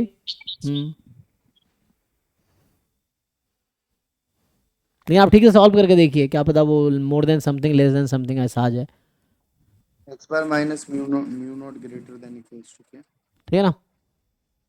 हाँ ठीक है, तो ये तो इससे सॉल्व करेंगे वही आ जाएगा। हाँ तो यहाँ से जो आपके पास आएगा वो ये आंसर आएगा। तो यहाँ पे सिंपल मॉडुलस में आएगा। हाँ हाँ हाँ, x bar minus mu not reject H not if x bar minus mu not है 5.02, हाँ ग्रेटर देन k आएगा, और अपॉन, रुक जाओ, सिग्मा बाई रूट 10, तो यूज डायरेक्टली लिख देता हूँ मैं। 3 बाय तो सिग्मा हमारे पास 3/10 हो जाएगा। This mod is more than या equal to z alpha by 2, जो भी अल्फा है, मैं अल्फा की जरूरत भी नहीं हालांकि यहाँ पे। अब यहाँ k लिख सकते हैं चाहो तो, कोई दिक्कत नहीं है। p वैल्यू क्या होती है, p वैल्यू में ये टेस्ट स्टैटिस्टिक्स है, this is your test statistic. तो p वैल्यू का हमने, इसमें तो टेस्ट स्टैटिस्टिक गिवन नहीं है ना, वो हमें निकालने हैं, तो वो खुद आपको निकालना पड़ेगा। हाँ यहाँ गिवन नहीं है कुछ में गिवन होता है, आपने बताया था। जी, तो यहाँ पे आपको फाइंड करने होंगे। तो p वैल्यू जब आप निकालेंगे, probability of test statistic more than, यहाँ पे ऑब्जर्व्ड वैल्यू यूज करनी है। क्योंकि होता क्या है ना कि जैसे ये जो टेस्ट है ये 2 साइडेड वाला है, तो यहाँ पे z अल्फा बाई 2 है, यहाँ माइनस z, तो इसकी प्रोबेबिलिटी आएगी अल्फा बाई 2, और इस वाले पार्ट की प्रोबेबिलिटी आएगी अल्फा बाई 2। ये है आपके पास। So alpha by 2 alpha by 2 and so ये रहेगा। सर एक चीज पूछनी है, हाँ जी, हम लोग जैसे ग्रेटर देन k कर देते हैं तो ऑब्जर्व्ड वैल्यू लिखते हैं दूसरी साइड, है ना। हाँ तो जैसे इसमें तो जैसे x बार बड़ा है 5.02 से, जो उसने वैल्यू दी है, हाँ अगर मान लो अगर 5.02 से छोटा होता तो हाँ ऑब्जर्व्ड वैल्यू पे भी मॉडुलस लगा देते। हाँ एग्जैक्टली, दोनों तरफ। क्योंकि अभी टेस्ट स्टैटिस्टिक्स मॉड के साथ है, ये समझो टी है आपका, ये वैसा लिखता हूँ मॉड टी, तो वैसा है। तो यहाँ पे क्या आएगा, इसको पुट कर लीजिए। तो एक्स बार की वैल्यू दे रखी थी, अभी तो इधर पुट करेंगे ना, यहाँ तो ऐसे ही रहेगा। तो ये रहेगा x bar minus 5.02 upon 3/10 more than equal to, इसके बजाय यहाँ के लिख सकते हो आप, इसके यहाँ पे इस प्लेस पे आपको ऑब्जर्व्ड वैल्यू यूज करनी है। तो इसकी ऑब्जर्व्ड वैल्यूज आ जाएगी 5.608 माइनस, मॉड में चाहो तो लिख सकते हो आप, माइनस 5.02 अपॉन 3/10, ऐसा चाहो तो लिख सकते हो, under h not when h not is true, है ना। तो मॉड हटा दो, कोई बात नहीं। सो अंडर एच नॉट आ जाएगा। So this is more than equal to this when h not is true. H not में थीटा कितना है, म्यू, हाँ म्यू है, सो म्यू इज 5.02 5.02, ये आ जाएगा। अब इसको सिंप्लीफाई कर लो, तो हमने ऑलरेडी यूज़ कर लिया, क्योंकि ऑलरेडी एच नॉट को यूज़ कर चुका हूँ यहाँ पे मैं साइज अल्फा निकालने के लिए। अब ये प्रोबेबिलिटी निकाल लो, तो ये तो हो गया कुछ ऐसा ना, मॉड जेड, ये तो जेड है, मोर देन इक्वल टू, अब इसको सिंप्लीफाई कर लो, तो 0.588 588 टोटल, हाँ नहीं टोटल बता रहा था मैं। अच्छा 0.588, अच्छा अपॉन 3/10, तो इंटू 10/3, चेक कर लो। तो ये तो क्वेश्चन में दे रखा होगा, ये तो यूज, 1.96 आ गया। तो ये आ गया probability mod Z more than 1.96, यही है। जी सर। और ये कितना होता है जी 1.96, आई थिंक 5% आएगा। तो ये डेटा आपको याद रखने की जरूरत नहीं है, देखो यहाँ पे दे रखा है क्वेश्चन में, आपको ये समझना है। सो होता क्या है, ये जो नंबर 1.96 है, ये खुद क्वेश्चन में कह रहा है, देखो 1.96 पे CDF की वैल्यू 0.975 है, तो मतलब ये प्रोबेबिलिटी 0.975 है, ये 0.025 है, ठीक है। तो ये जो नंबर है Z 0.025 है, ये मतलब है, और इधर प्रोबेबिलिटी 975 है। तो आपको चाहिए मॉड दिस, तो ये तो 1.96 से आएगी प्रोबेबिलिटी कितनी है 0.025, तो डबल हो जाएगी, मॉड है ना। तो यहाँ पे अगर आओगे तो ये जस्ट मॉड है, तो more then this less than this, symmetric है जीरो के अबाउट, तो इसीलिए डबल हो जाएगी। तो ये आ जाएगा 2 टाइम 0.025, कितना हो गया 0.50 ही हो जाएगा ना, ये तो देख लो हाफ आ जाएगी, यस सर इतनी है। ठीक है ना। 1050 है। 0, अच्छा एक मिनट, ओके ओके, हाँ 5% आ जाएगी ना, तो 5%, तो यहाँ पे 0.050 ना, हाँ 0.5, ठीक है। तो इस तरह से आ जाएगा आपका आंसर, चेक कर लीजिए बाकी लोग। तो पी वालों में सिंपल है, जो भी क्रिटिकल रीजन है उसके अकॉर्डिंग टेस्ट स्टैटिस्टिक्स, और उसके राइट में उसकी ऑब्जर्व्ड वैल्यू यूज करनी है आपको अंडर एच नॉट।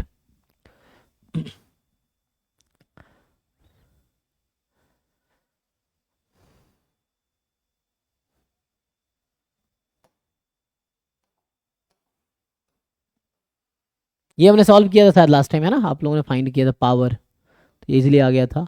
ये वाला अभी नॉन पैरामेट्रिक विल्कोक्सन का है, ये भी हमने उस दिन फाइंड किया था, पी वैल्यू निकाले थे ना इसका, 11/32। हाँ ये आपने किया था। यहाँ पे कल ये सॉल्व किया था हमने, ये भी कल सॉल्व किया था आपने, देख लीजिए, ठीक है ना। So this we have solved. Sir इसमें n जो है वो 15.80 समथिंग आ रहा था ना, उससे बड़ा। हाँ हाँ हाँ, तो 16 हो जाता है जी, कल हमने सॉल्व किया था क्लास में। सर ये 15 बता दीजिए। 15, हाँ ये थोड़ा देखना पड़ेगा, थोड़े से अलग क्वेश्चन है ये, ठीक है।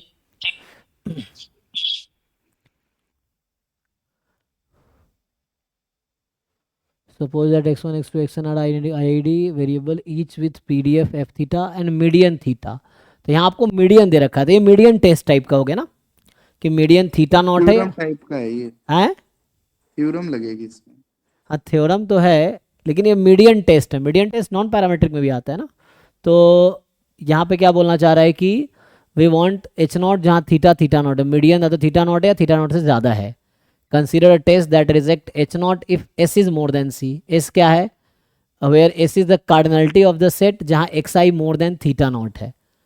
तो एस वो नंबर है जिसके लिए एक्स आई थीटा नॉट से ज़्यादा है, ऐसे नंबर जिसके लिए एक्स आई थीटा नॉट से ज़्यादा है।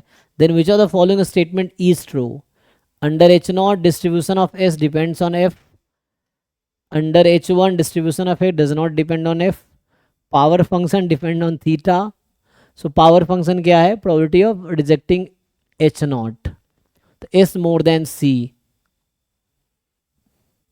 तो एस मोर देन सी में कहीं थीटा आएगा, आई डोंट थिंक उसमें थीटा तो नहीं आएगा, क्योंकि यहाँ पे एस मोर देन सी, यहाँ तो थीटा नॉट है just, x I more than theta not, theta naught के टर्म में आ सकता है मैक्सिमम, थीटा तो नहीं आएगा, थीटा नॉट तो सर साइज पे डिपेंड कर रहा है मतलब। हाँ, और ये कह रहा है power function does not depend on theta, लेकिन फिर भी देखना पड़ेगा इसको ना सॉल्व करके। तो ये ऐसे मुझे हमें power function and power use किया है, तो इस कहीं ना कहीं तो, और थीटा यहाँ पे मीडियन है डिस्ट्रीब्यूशन का। पावर फंक्शन का आपने फॉर्मूला सर लिखवाया था। Power function is just probability of rejecting H not without given anything, तो वो चीज़ है। तो power function he under h not size हो जाता है, अंडर एच वन पावर हो जाता है टेस्ट का, ये चीज़ है। सो और ये सिंगल करेक्ट क्वेश्चन है, तो क्या होना चाहिए?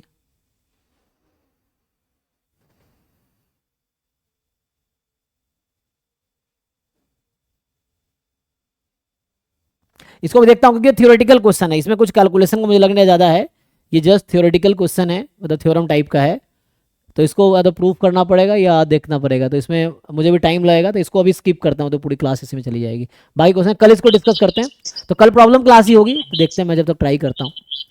तो अभी ये देख लीजिए, ये सब तो कर लेंगे आप लोग इजीली, कुछ खास नहीं है। H0 upon H1 likelihood function है ना, ये इजीली आ जाएगा। ये अभी ये भी हो गया होगा, ये तो आज ग्रुप में भेजा था किसी ने नेट वाले ये तो में। करा देता हूँ। हाँ, और ये भी आसान है, alpha level and beta power है जी। अवनीश म्यूट कर लीजिए, आपकी आवाज़ आ रही। तो यहाँ से अल्फा क्या है, लेवल है, बीटा पावर है, तो यहाँ से ये निकाल लेंगे आप लोग, इजी है ना। H0 अगर क्रिटिकल रीजन दे ही रखा है तो पावर का डेफिनेशन लगाओ, उससे आ जाएगी। ये कल हमने डिस्कस किया ही था, ये टाइप 2 एरर के डेफिनेशन पे है। और ये वाला क्वेश्चन देखिए क्या कह रहा है कि रैंडम सैंपल, थोड़ा काई स्क्वायर वाला बता दो थोड़ा। कौन सा? यही वाला काई स्क्वायर वाला जो आपने पेज खोला था। ये नहीं, जो पेज पे थे, ये पीछे से आगे और आगे।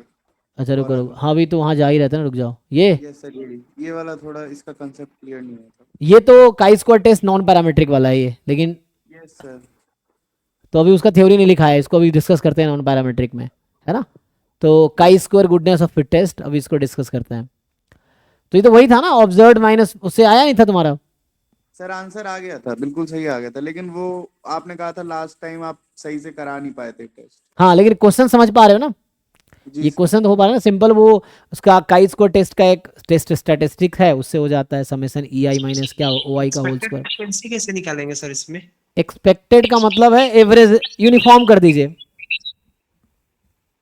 जैसे समझिए अब कितना है, ऑब्जर्व फ्रीक्वेंसी 5, 8, 12, 15 अभी है ना। देखिए इसमें क्या है कि ऑब्जर्व तो दे ही रखा है आपको, एक्सपेक्टेड निकालने के लिए क्या करते हैं कि आपको theta I with the probability of observed comes from ith category and chi square गुणित दिस, सो थीटा आई 1/4, तो 1 2 3 4 है ना, 4 है ना। तो वैसे एक्सपेक्टेड कितनी हो जाए, टोटल कितनी है आपके पास, ये ऐड कीजिए ऑब्जर्व्ड वाले को और इक्वली डिस्ट्रीब्यूट कर दीजिए। 40 है तो 10 10 10 हो गया। यहाँ थीटा आई इक्वल्स टू 1/4 दिया है probability that an observation comes from the ith category. इसका क्या मतलब है? तो फिर उससे वो कर लीजिए, इसमें क्या होगा।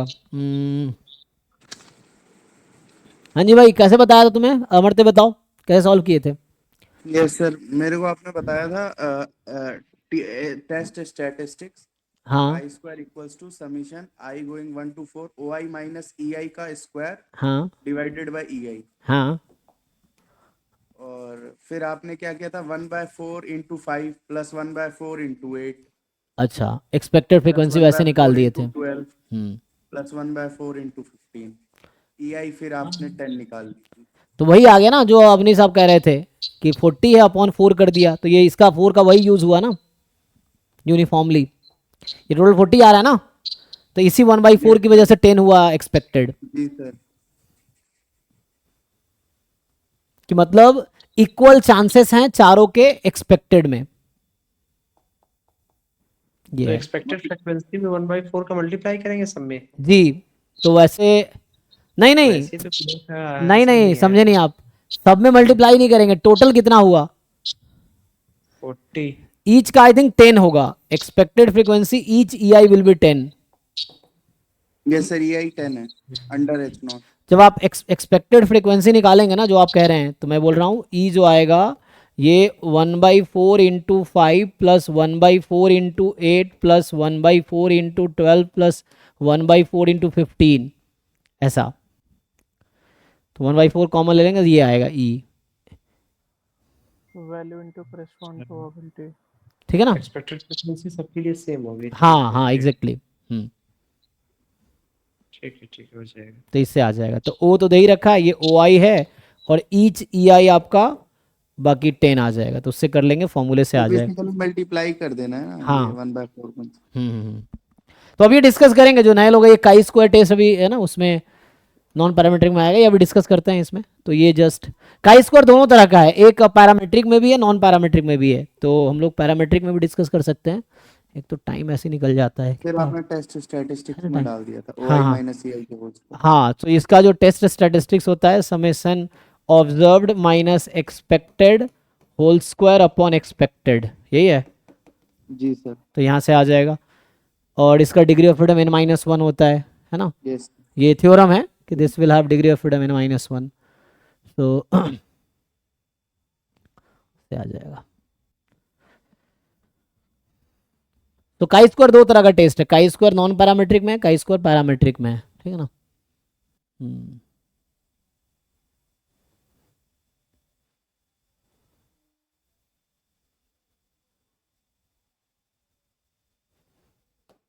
अभी इस पे आएंगे आगे, ये तो नॉन पैरामीट्रिक।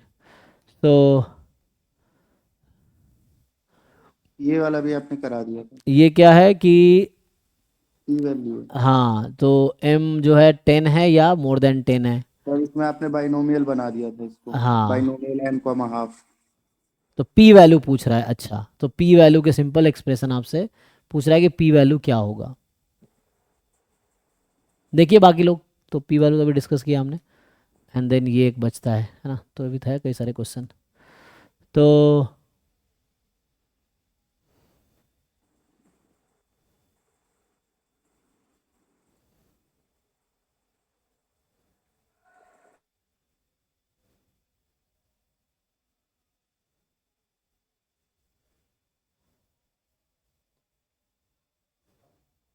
मीडियन 10 है ना, तो मीडियन का डेफिनेशन क्या होता है, तो वही more than 10 half less than half. Equals to half. हाँ, तो उससे आ जाएगा। देखिए जो T है वो बाइनोमियल n, हाफ फॉलो कर लिया। हाँ, टेस्ट स्टैटिस्टिक्स जो है number of observation larger than 10 t है, तो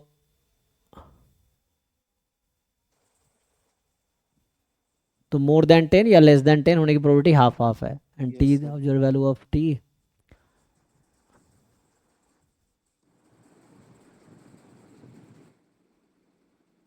जहाँ पे H0 ट्रू है तो m की वैल्यू n 10 कॉमा रखो। हाफ, नहीं नहीं, n सैम्पल साइज n है ना, तो Yes, sir. Total n random variable है, तो there are n trials, so Yes, binomial n comma 1/2 आ जाएगा। yes, sir. देखिए जी, सो जैसे अगर आप सॉल्व करोगे तो क्वेश्चन है p वैल्यू क्या आएगी।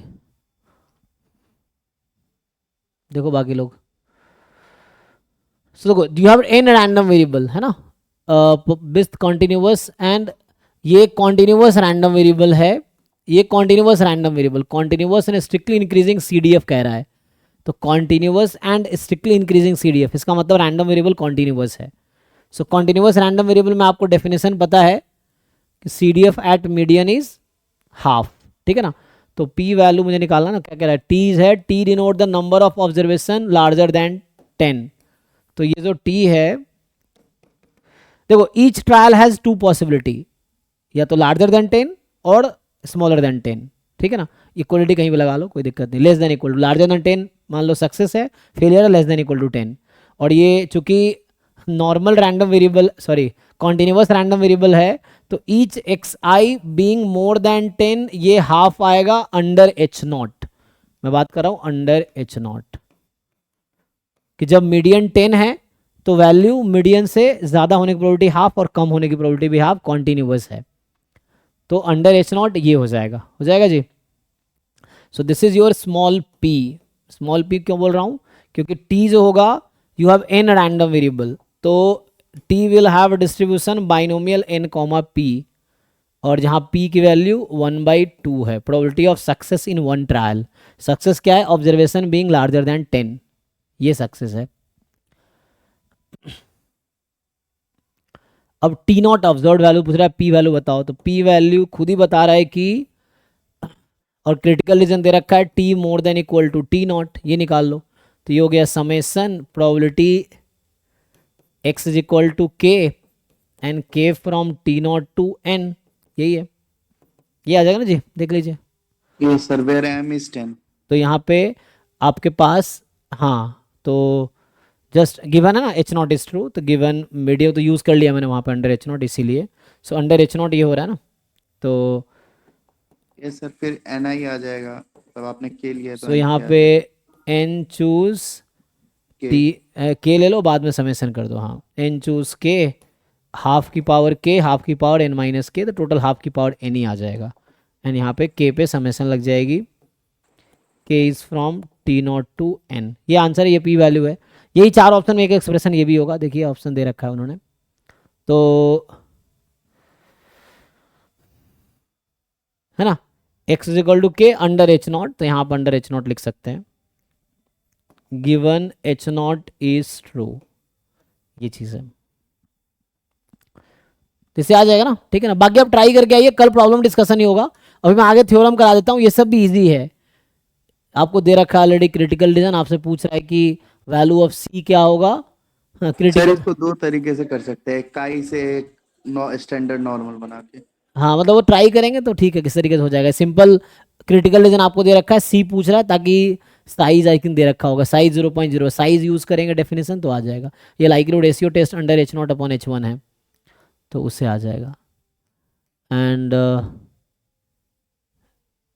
इसमें क्या पूछ रहा है कि x1 x2 xn population having PDF exponential दे रखा है, और आपको t1 t2 दो एस्टिमेटर दे रखे हैं। अब lambda is lambda naught against this, तो पहले आपको डिसाइड करना है कि t1 यूज होगा कि t2 यूज होगा, है ना। तो इसमें सफिशिएंट एस्टिमेटर क्या होता है, वही यूज होगा। ये एक्सपोनेंशियल वाले में सफिशिएंट एस्टिमेटर क्या आएगा, T1 यूज होगा समेशन xi। ठीक है ना, तो वो आ जाएगा। तो अब उसके आगे साथ में काम कीजिए, हाँ सर हो जाएगा ये। ट्राई करके देखिए क्या किसके टर्म में आएगा। सिंपल है, लाइक्लीहुड रेशियो टेस्ट यहाँ से आप लगाएंगे तो आ जाएगा। एक तो ये मोर देन है, तो मोर देन, सर रिजेक्ट हो रहा है, वैसे ही पता है कि मोर देन पे ही हो रहा है। हाँ तो मोर देन ही होगा। उसके बाद बस आपको टेस्ट चेक करना है क्रिटिकल रीजन क्या आएगी और t1 t2 में क्या आएगा।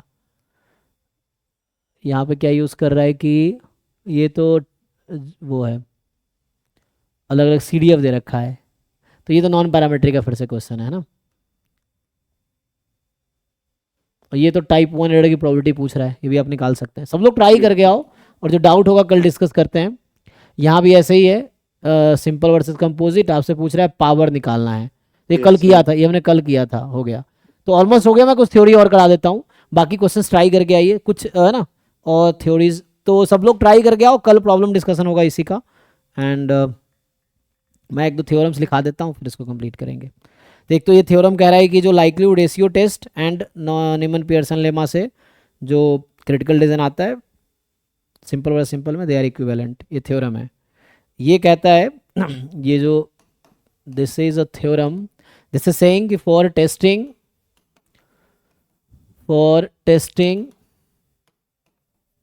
h0 which is theta against theta naught, theta belongs theta naught against h1 जिसमें है theta belongs to big theta 1। तो ये कहना चाह रहा है कि जो लाइक्लीहुड रेशियो टेस्ट आएगी, likelihood ratio test is a function of, likelihood ratio test statistics is a function of every sufficient statistic,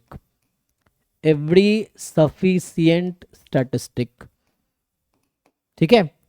सो कहने का मतलब क्या है कि जब आप लाइक्लीहुड रेशियो टेस्ट लगाते हैं तो क्या करते हैं हम लोग लिखते हैं ना कि LRT जब लिख रहे थे तो क्रिटिकल रीजन क्या था, रिजेक्ट h0 इफ, यहाँ था maximum theta belongs to big theta not, likelihood function को आप मैक्सिमाइज कर रहे थे, यहाँ maximum L theta belongs to whole parameter space less than equal to k. तो ये कहना चाह रहा है कि जो टेस्ट स्टैटिस्टिक आप लिख रहे हो ना, this will be a function of sufficient statistic, so it is a function of every sufficient statistic. ये थ्योरम है ना, कि ये जो आपका टेस्ट स्टैटिस्टिक्स आएगा this will be a function of sufficient estimator. T क्या है, सफिशिएंट एस्टिमेटर है उस डिस्ट्रीब्यूशन का जिस फैमिली ऑफ डिस्ट्रीब्यूशन के लिए आप टेस्ट कर रहे हैं, है ना। तो यहाँ पे क्या है, T is sufficient for F theta, है ना, जिसके लिए आप टेस्ट कर रहे हैं। तो ये सिंपल है। इसलिए ना लाइक्लीहुड रेशियो जो था, monotone likelihood ratio, it was function of monotone likely ratio in sufficient estimator, तो उसके रेस्पेक्ट में था वो, तो वहाँ भी लाइक्लीहुड रेशियो यूज हो रहा था। सो नेक्स्ट जो रिजल्ट्स हैं, अब मैं कुछ लार्ज सैंपल में जो है ना उसमें कुछ थ्योरम्स हैं जस्ट, और कुछ नहीं है, जो पहले हम लोग ऑलरेडी लिख चुके हैं, फिर भी मैं लिखा देता हूँ। तो इसमें ये कहता है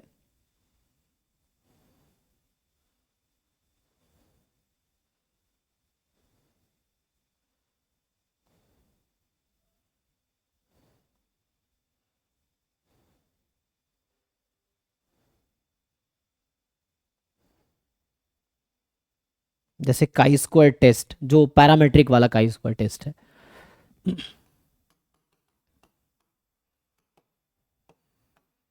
है ना, जो लार्ज सैंपल टेस्ट यहाँ पे जो बोल रखा है ना, इसमें मेनली जो लार्ज सैंपल टेस्ट में आपके पास है लार्ज सैंपल टेस्ट, इसमें mainly chi square test, t test, f test, यही है ना। और ये वही है जो ऑलरेडी हम क्रिटिकल डिसीजन डिस्कस कर चुके हैं, बस उसी को मैं रिपीट करूंगा। देखो, तो इसमें बस ये होता है कि आपको कुछ डेटा पॉइंट दे रखा है, टेस्ट स्टैटिस्टिक्स की वैल्यू निकालो, क्रिटिकल पॉइंट की वैल्यू टेबल से निकालो, फिर चेक करो कि वो क्रिटिकल रीजन में है या नहीं है। क्रिटिकल रीजन में है तो रिजेक्ट करेंगे, नहीं है तो एक्सेप्ट करेंगे, या फेल टू रिजेक्ट वाला होगा। तो इस तरह के केस है। जैसे इसमें सिंपल कह रहा है कि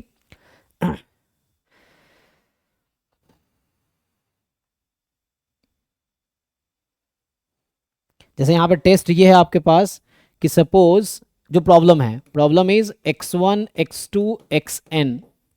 सो आपको पता है कि जब लार्ज जो हमारे पास जो limiting distribution central limit theorem है, वो क्या कहता है, x bar at the end normal हो जाता है फॉर लार्ज n, है ना। सो यहाँ पे जो कहना चाह रहा है कि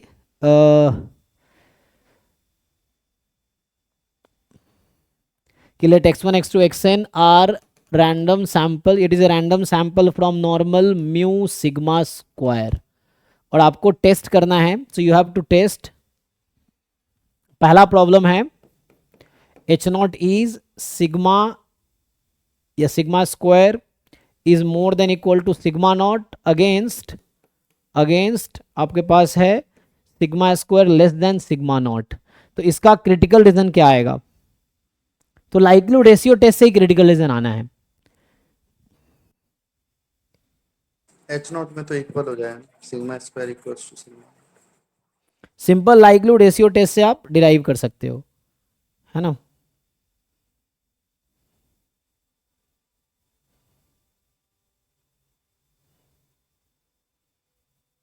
तो इसको अगर आप, दो केसेस हैं, कब? तो पहला केस मैं लिखूंगा इसमें कि अभी के लिए मान लो व्हेन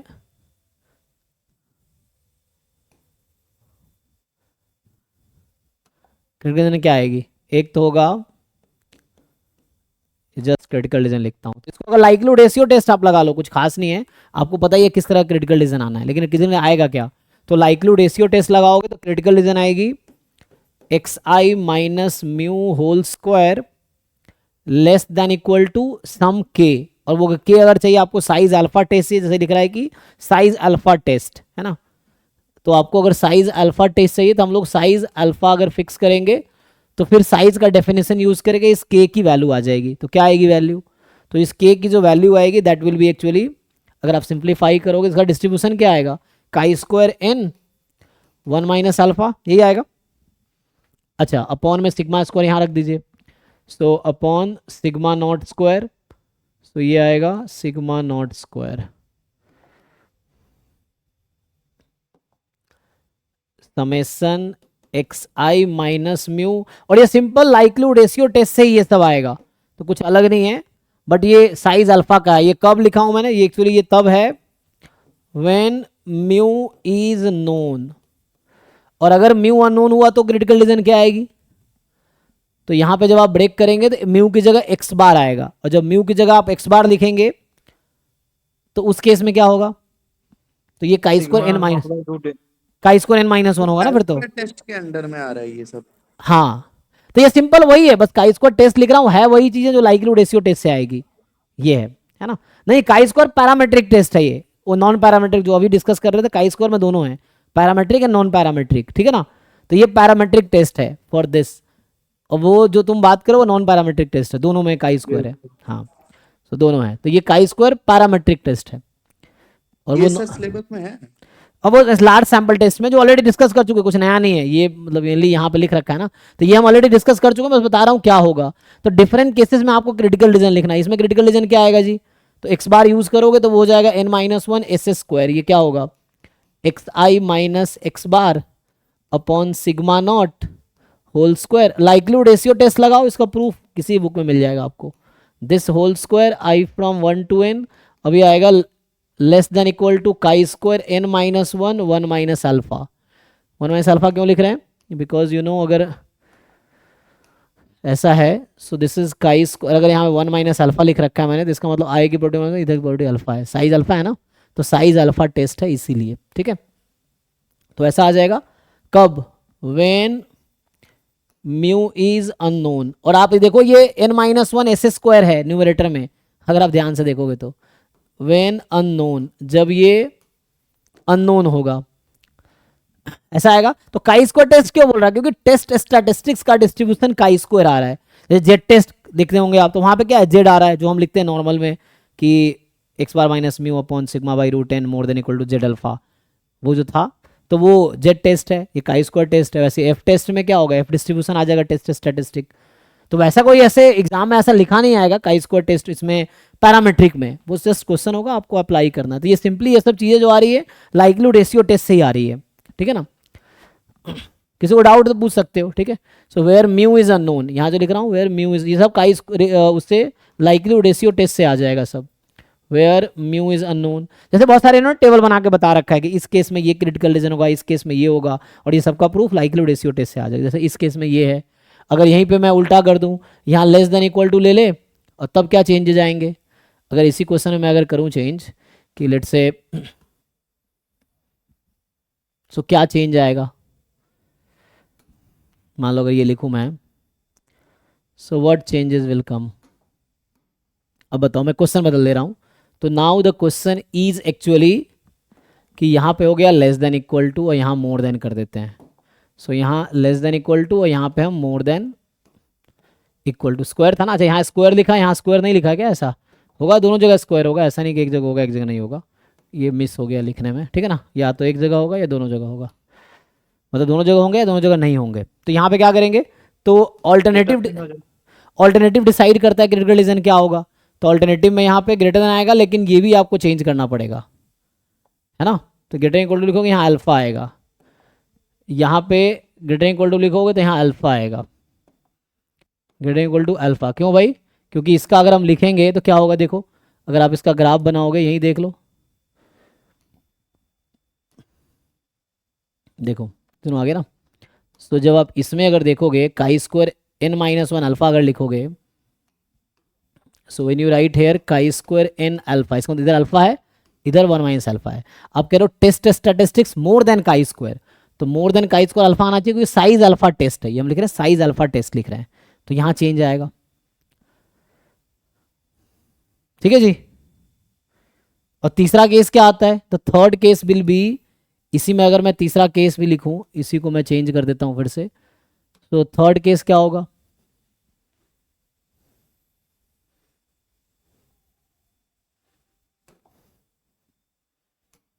तो ये जो थर्ड केस आएगा कि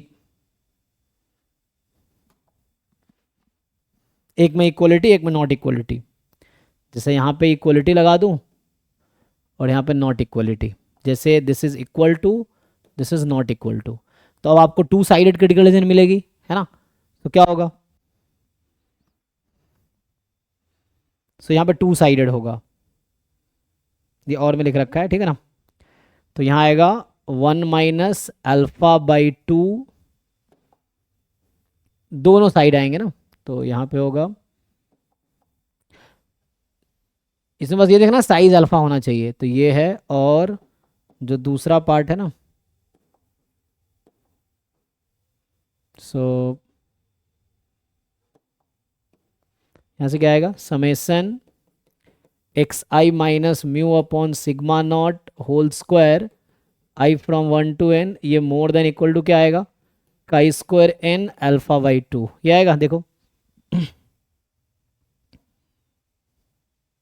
और होगा तो हाँ मतलब दोनों कैसे आएंगे, दिस मतलब दोनों पार्ट है, दिस और दिस मतलब दोनों पार्ट है, यूनियन है, मतलब और मतलब यूनियन है यहाँ पे। सिमिलरली यहाँ भी सेम सिचुएशन आएगी। तो एक तो यहाँ पे आ जाएगा जब म्यू नोन है, और तीसरा केस जब म्यू अननोन है। तो जब म्यू अननोन होगा तो क्या होगा, एक तो यहाँ पे अल्फा बाई 2 आ जाएगा, एंड और summation x i minus x bar upon, अच्छा यहाँ मैंने सिग्मा नॉट ही कंटिन्यू किया, हमें कंटिन्यू एस के साथ करना पड़ेगा ना, क्यों, अच्छा ठीक है, हाँ वो कोई दिक्कत नहीं है, ओके। म्यू तो ठीक है, सिग्मा स्क्वायर है ना, सिग्मा ओके है, हमारे पास म्यू का चक्कर है ना, तो म्यू ठीक है, हाँ क्योंकि म्यू को हमने एक्स बार रखा ना यहाँ पे, दिस इज फाइन, क्योंकि जब म्यू अननोन है तो उसका एस्टिमेटर यूज होगा, तो हमने यूज किया है। एंड यहाँ पे क्या आ जाएगा, same thing, square i from 1 to n। तो ये सब बेटर है आप खुद प्रूफ लिख के देखो, लाइक्लीहुड रेशियो टेस्ट लगा के, तो मिल जाएगा, किसी बुक में लिखा मिलेगा, लेकिन आप प्रूफ करोगे तो आपको समझ आएगा कि कहाँ इक्वलिटी मोर देन क्यों है, अल्फा बाई 2 क्यों है। तो ये ये लार्ज सैंपल वाला टॉपिक है ना। हाँ, तो इसमें कुछ खास नहीं है, वही है बस, ये लार्ज सैंपल में क्या है कि आपको कुछ डेटा दे देगा, वैसा लिख देता है, वैसे कुछ खास नहीं है। सो यहाँ से क्या आएगा जी, यहाँ पे आ जाएगा same thing, more than equal to chi square n, n minus 1 है यहाँ पे, तो एन माइनस 1 अल्फा बाई 2, ये आ जाएगा। सिमिलरली बाकी अगर डिस्कस करो आप कि नहीं कुछ स्पेशल मैं टेस्ट लिखा रहा हूँ इसमें, बाकी क्या है, फिर ऐसे ही जैसे आपको डिस्कस करना है बाकी पार्ट, काई स्क्वायर है, टी टेस्ट है, टी में क्या होगा जहाँ पे सिग्मा अननोन हो जाए, नॉर्मल के लिए जो मैं लिख रहा था अभी कुछ देर पहले, कि लेट से कि आपके पास है, टाइम है खत्म हो गया, तो थ्योरीज ऑलमोस्ट वही है, ठीक है ना, हाँ एक लिखा देता हूँ एक दो थ्योरम फिर खत्म करेंगे। सो कि जैसे हम लिख रहे थे ना कि x1 x2 xn it is normal mu sigma square, ये आईआईडी है। अब जैसे h0 आपका है mu is equal to mu not, and h1 है ये है, या लेस देन इक्वल टू मान लो, कोई दिक्कत नहीं है, दोनों में सेम प्रोसीजर होगा, ये वाला केस है। सबसे क्रिटिकल रीजन क्या आएगा, तो so this will have critical reason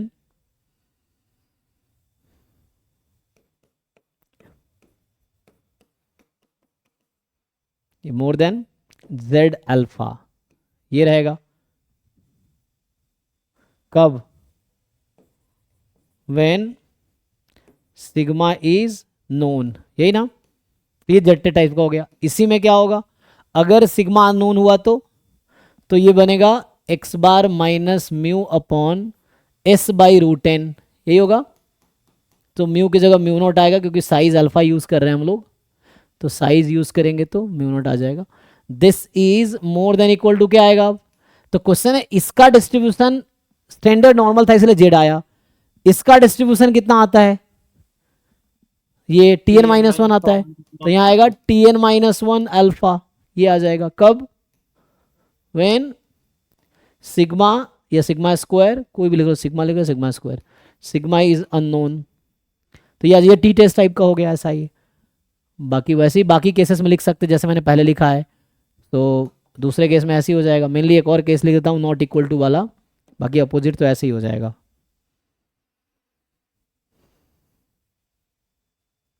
यह है पहला में। दूसरे केस में क्या होता है कि जब एच नॉट है आपके पास, mu is equal to mu naught against mu is different than mu naught, तो यहाँ पे क्या आएगा, critical region. So in the similar way it will be, इसका बस मॉड आ जाएगा, तो यही चीजें आएंगी, बस यहाँ पे मॉड आएगा। सो इसका mod more than, sir distribution is symmetric, हाँ हाँ हाँ, टी और नॉर्मल दोनों सिमेट्रिक है, अबाउट 0, ठीक है ना। सो ये आ जाएगा, जेड अल्फा बाई 2 हो जाएगा यहाँ पे। और दूसरा केस में क्या होगा, यही चीजें रिपीट होंगी, बस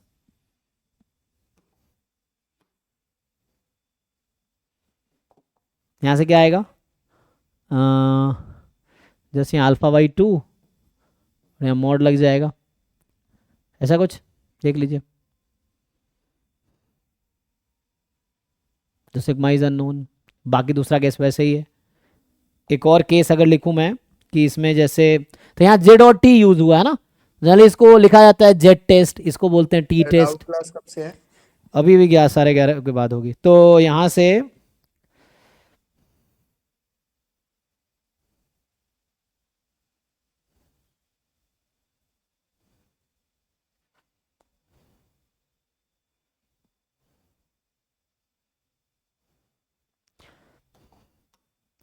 ये एफ टेस्ट में क्या होता है,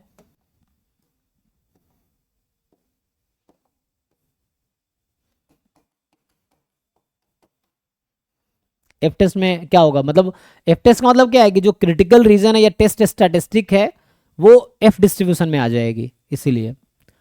सो इसके लिए क्या कंसीडर करना पड़ेगा, नॉर्मल में ही प्रॉब्लम डिस्कस करते हैं, तो क्या होगा, S1 square by S2 square. हाँ उसके केस में आ जाएगा, है ना। तो यहाँ पे 2 सैंपल है एक्चुअली, जैसे ये लोग लिख रहे हैं। सो जैसे आपके पास कह रहा है कि suppose you have 2 sample, let's say x1 x2 up to जो आपके पास होगा x, मैं अभी n1 लिख देता हूँ, तो x n1 this is a random sample from normal μ1 sigma 1 square. हमने ये सब चीज़ें वहाँ भी जब हम वो डिराइव कर रहे थे क्या कॉन्फिडेंस इंटरवल, तो वहाँ भी पाइवट क्वांटिटी बनाते थे, तो वो पाइवट क्वांटिटी में भी जो Q आता था, अब बाद में जब क्रिटिकल रीजन निकालते वो कहीं ना कहीं टेस्ट स्टैटिस्टिक्स के फॉर्म में ही आता था ना। तो ये है, एंड दूसरा सैंपल आपको दे रखा है, and y1 y2 yn2 this is IID normal μ2 sigma 2 square, ये है आपके पास। बोथ सैंपल आर इंडिपेंडेंट, ठीक है, बोथ सैंपल आर इंडिपेंडेंट, ये बता रखा है।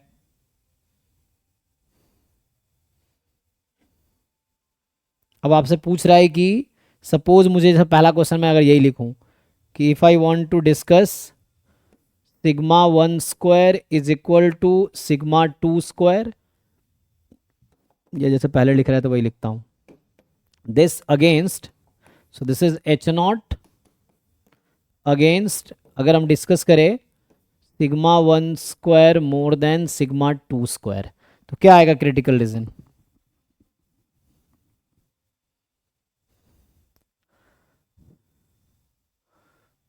Sir S1 square by S2 square greater than n1 minus 1 into minus 1। हाँ तो ये तब होगा जब आपका म्यू अननोन है ना, तब आप x बार n-1 एस स्क्वायर यूज करोगे। अगर म्यू नोन है तो ठीक है ना, तो उसके से ये बता रहे हैं उसमें क्या होगा कि ये जो आएगा S1 स्क्वायर क्या है, सैंपल 1 का जो पहला एक्साइज सैंपल है उसका सैंपल वेरिएंस, S2 स्क्वायर दूसरे सैंपल का sample variance. So S1 square upon S2 square this will be more than equal to f m minus 1। आप ये प्रूव कर सकते हैं, इसका डिस्ट्रीब्यूशन ये आएगा इफ दिस, और मुझे अल्फा लेवल का टेस्ट चाहिए तो ये अल्फा हो जाएगा, ठीक है। सर तो n1 into होगा। हाँ यहाँ पे n1 n2 है ना, हमने n नहीं लिया है, सो we have taken n1 n2, तो यहाँ पे n1 minus 1 n2 minus 1 alpha, ये आ जाएगा। कब, ये तब है व्हेन